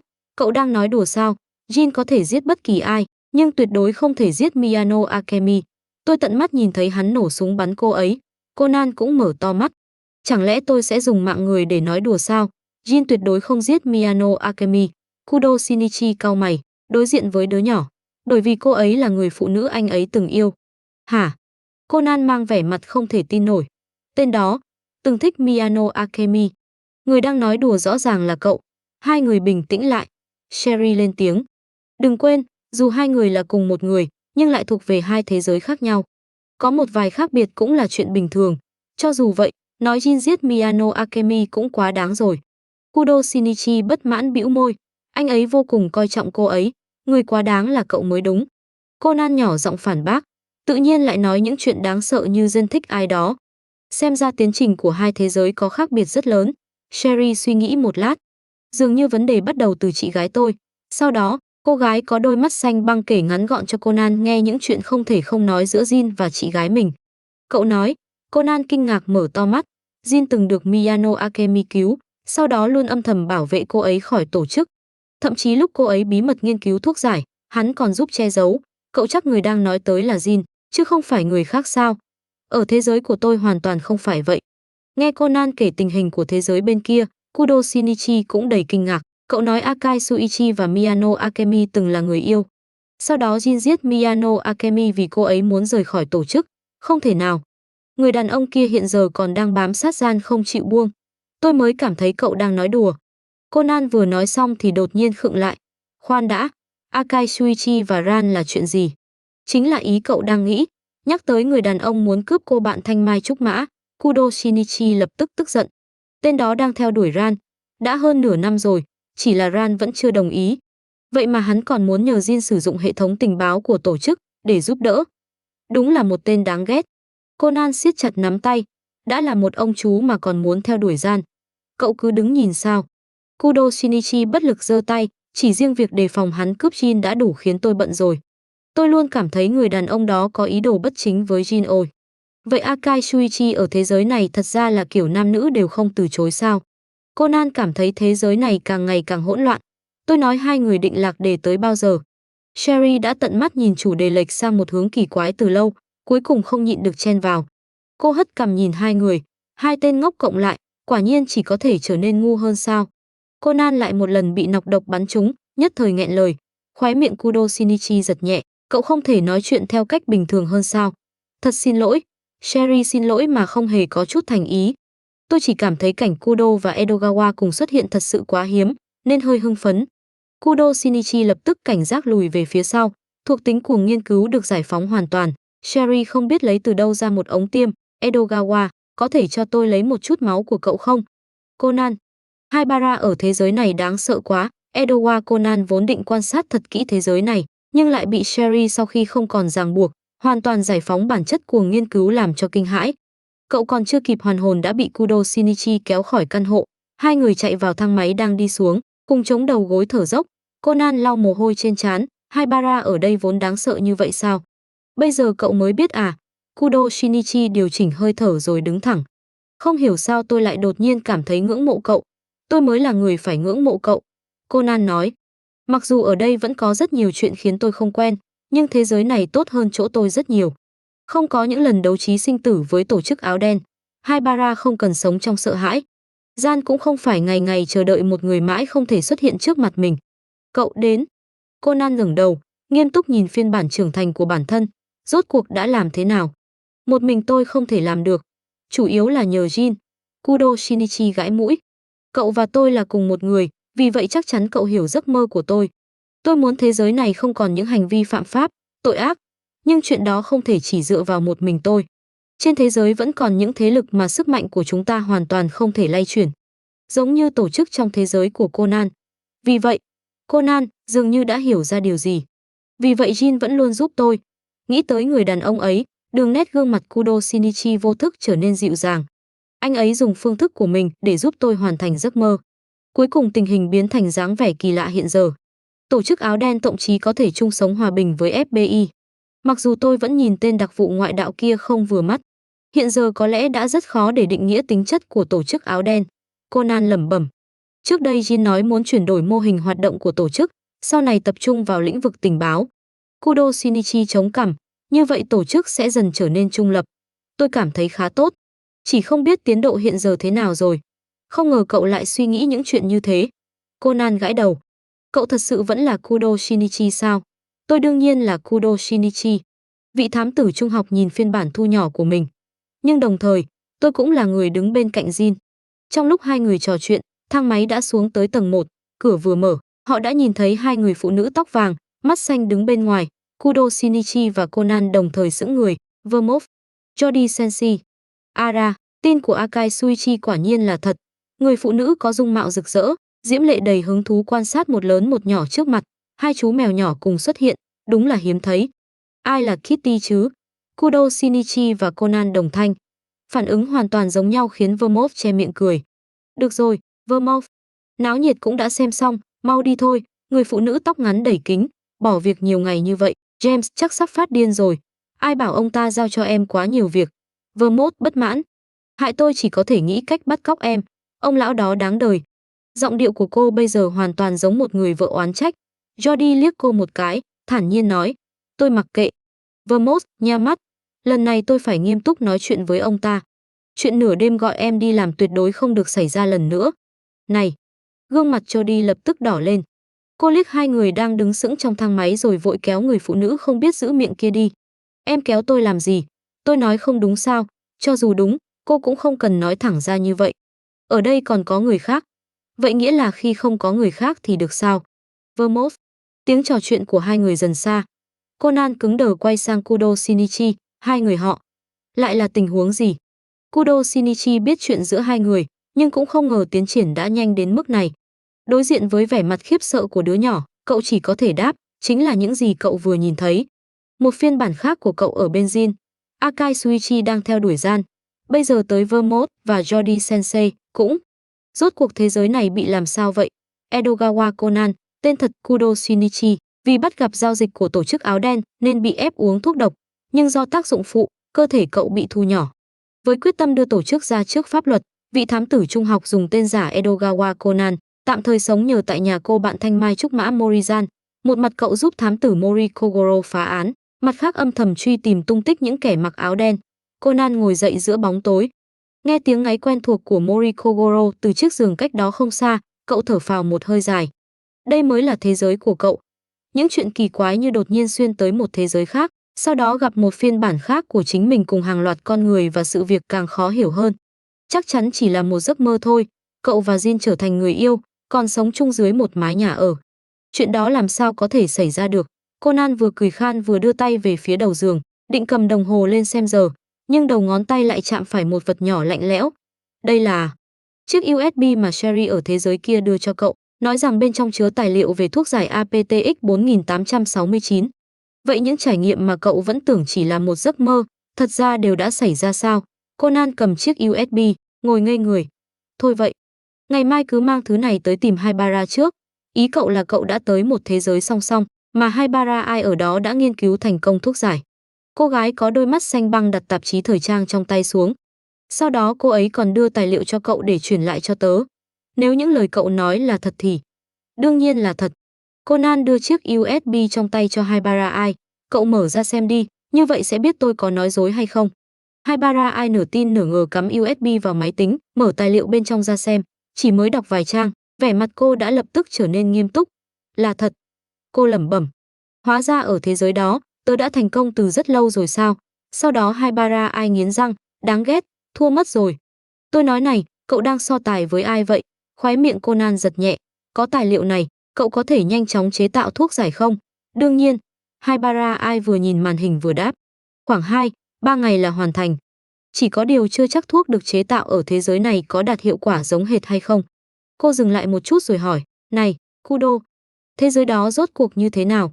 Một lúc lâu vẫn không nghe Conan trả lời, Haibara ai nghi hoặc quay lại. Cô lập tức nhìn thấy vẻ mặt rối rắm vô cùng rõ ràng trên gương mặt đứa nhỏ vốn luôn thông minh, bình tĩnh. Chuyện này, Conan nhìn cô bằng ánh mắt không biết phải hình dung thế nào. Nói ra rất dài. Nếu cậu thật sự muốn nghe, tốt nhất hãy chuẩn bị tâm lý trước. Sau khi Conan kể lại toàn bộ những gì mình đã chứng kiến ở thế giới kia, đúng như dự đoán, Haibara ai ngồi đờ người, thật lâu vẫn chưa thể hoàn hồn. Conan bình thản nâng cốc nước trái cây lên uống. Cậu nói. Haibara ai nhìn thẳng Conan. Ở thế giới đó, cậu và Jin trở thành người yêu, Akai Suichi đang theo đuổi Gian, còn Vermouth và Jody cũng. Rốt cuộc thế giới ấy đã xảy ra chuyện gì? Cậu không thể tưởng tượng được mỗi ngày tôi phải nhìn một phiên bản khác của mình sống cùng Jin thế nào đâu. Nhớ tới cách hai người kia ở chung, khóe mắt Conan lại bắt đầu giật. Mỗi lần nhìn thấy họ, tôi đều không nhịn được nghi ngờ cuộc đời. Nhưng thật ra, cậu rất ngưỡng mộ phiên bản của mình ở thế giới đó. Người kia không cần mỗi ngày suy nghĩ làm sao tìm được manh mối của tổ chức áo đen. Haibara ở đó dường như cũng sống tự do, thoải mái hơn, không còn bất cứ điều gì phải sợ hãi. Quan trọng nhất là có một người có thể đứng bên cạnh cậu ấy, cùng cậu ấy hoàn thành giấc mơ của mình. Hay Kudo cũng cố gắng một chút đi. Không biết nghĩ tới điều gì, Haibara ai đột nhiên lên tiếng. Conan sững người, cố gắng chuyện gì? Quyến rũ Jin. Haibara ai mang vẻ mặt nghiêm túc, chậm rãi nói từng chữ. Khụ, khụ khụ khụ. Bị câu nói bất ngờ làm sặc nước trái cây, Conan ho dữ dội. Mất một lúc lâu cậu mới bình tĩnh lại. Cậu vừa nói gì? Tôi không nghe nhầm chứ? Quyến rũ Jin đi, Kudo. Haibara ai lặp lại một lần nữa, lần này còn bổ sung lý do. Cậu nhìn xem, một phiên bản khác của cậu có thể khiến người đàn ông đó ngoan ngoãn nghe lời. Tớ nghĩ cậu cũng làm được. Chỉ cần thu phục Duyên, tổ chức mà cậu đã vất vả truy tìm suốt thời gian qua chẳng phải sẽ nằm gọn trong lòng bàn tay sao? Tôi nói này. Khóe mắt lẫn khóe miệng Conan đều co giật. Cậu thật sự nghiêm túc đấy à? Thật ra trước đây tớ vẫn luôn thấy kỳ lạ. Haibara ai chống cằm bằng một tay, mỗi khi nhắc tới Jin, thái độ của cậu lập tức trở nên vô cùng để tâm, khác hẳn bình thường. Bây giờ tớ mới hiểu. Kudo, chẳng lẽ từ lâu cậu đã thầm thích Jin? Tôi nói. Conan há miệng hồi lâu, cuối cùng mới cố nặn ra một câu. Cậu bị Haibara ai của thế giới kia nhập vào sao? Dù ở thế giới nào, tớ vẫn là tớ. Haibara ai nhún vai, ôm máy tính đi về phía phòng thí nghiệm.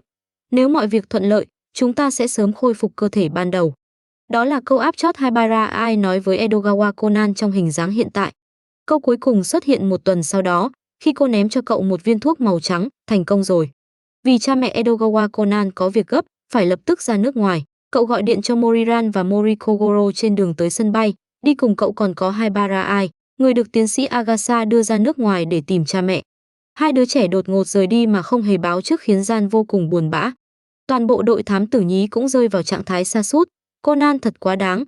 Sao có thể không nói một tiếng đã bỏ đi chứ? Ayumi đầy buồn bã.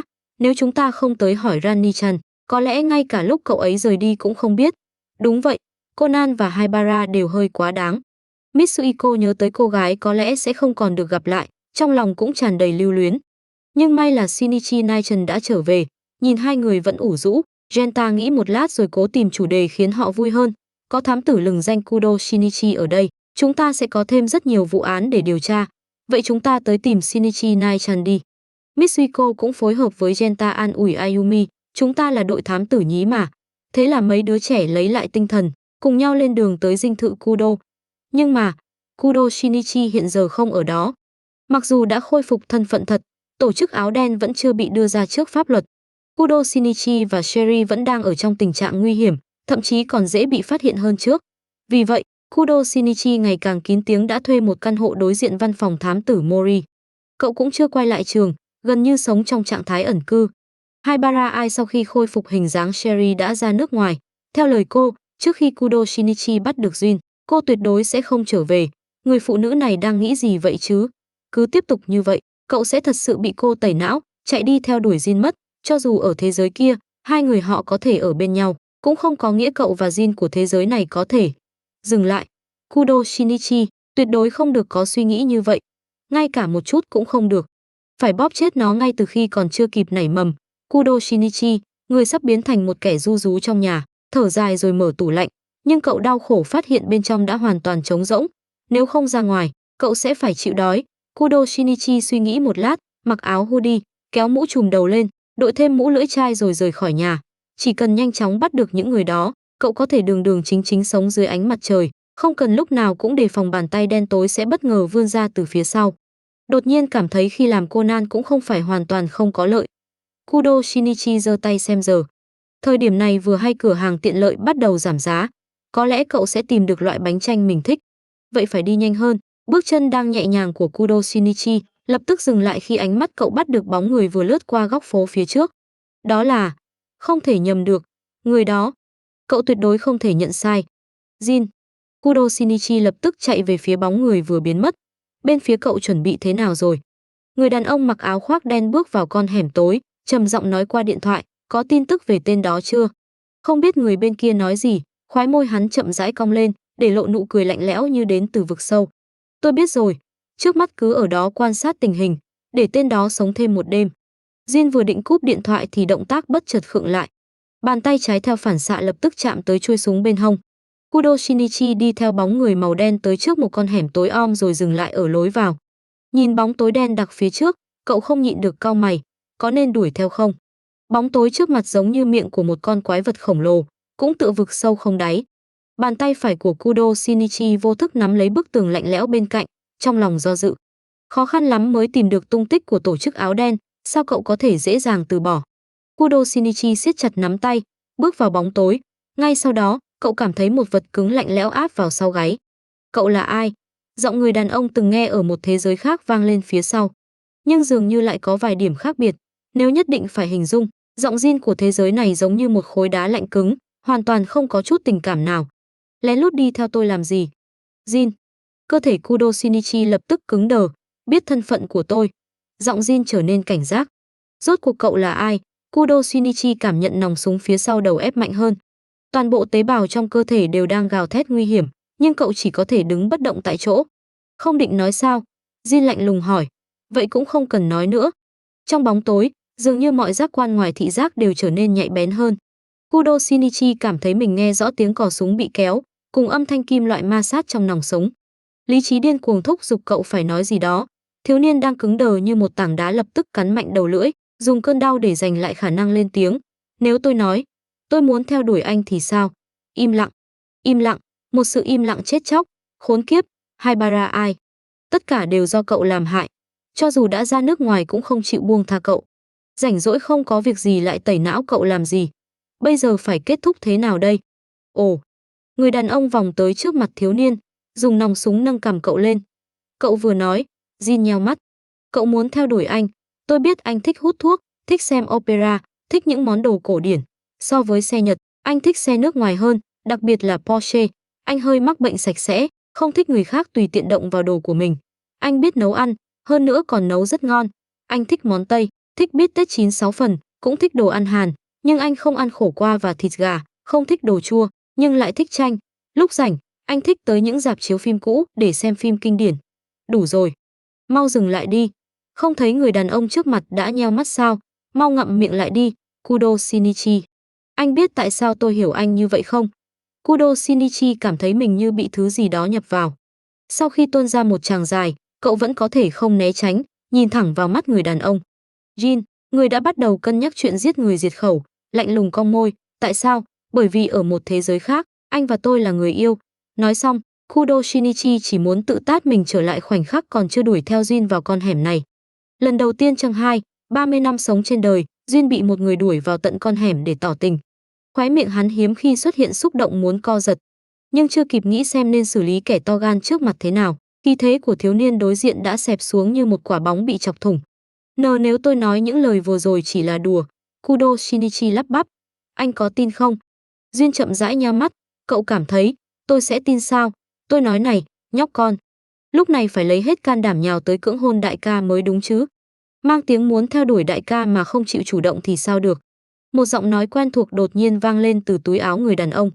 Jin lúc này mới nhớ ra mình chưa cúp điện thoại, chỉ tiện tay nhét nó vào túi. Kudo Shinichi, người hiểu rõ toàn bộ cuộc đối thoại giữa mình, và Jin cũng bị một người khác nghe không sót chữ nào. Cả con hẻm chìm vào sự im lặng khó hiểu. Còn sau đó, nhiều năm sau, Kudo Shinichi, người đã có hàng loạt danh xưng như vợ lão đại, chị dâu, phu nhân boss, mỗi khi ôm ao bò xuống giường đều hối hận đến mức muốn quay ngược thời gian. Nếu lúc đó cậu không bước vào con hẻm kia, chẳng phải sẽ không có chuyện gì xảy ra sao? Nhờ người đàn ông kia, cuối cùng cậu cũng có thể đồng cảm sâu sắc với phiên bản của mình ở thế giới song song.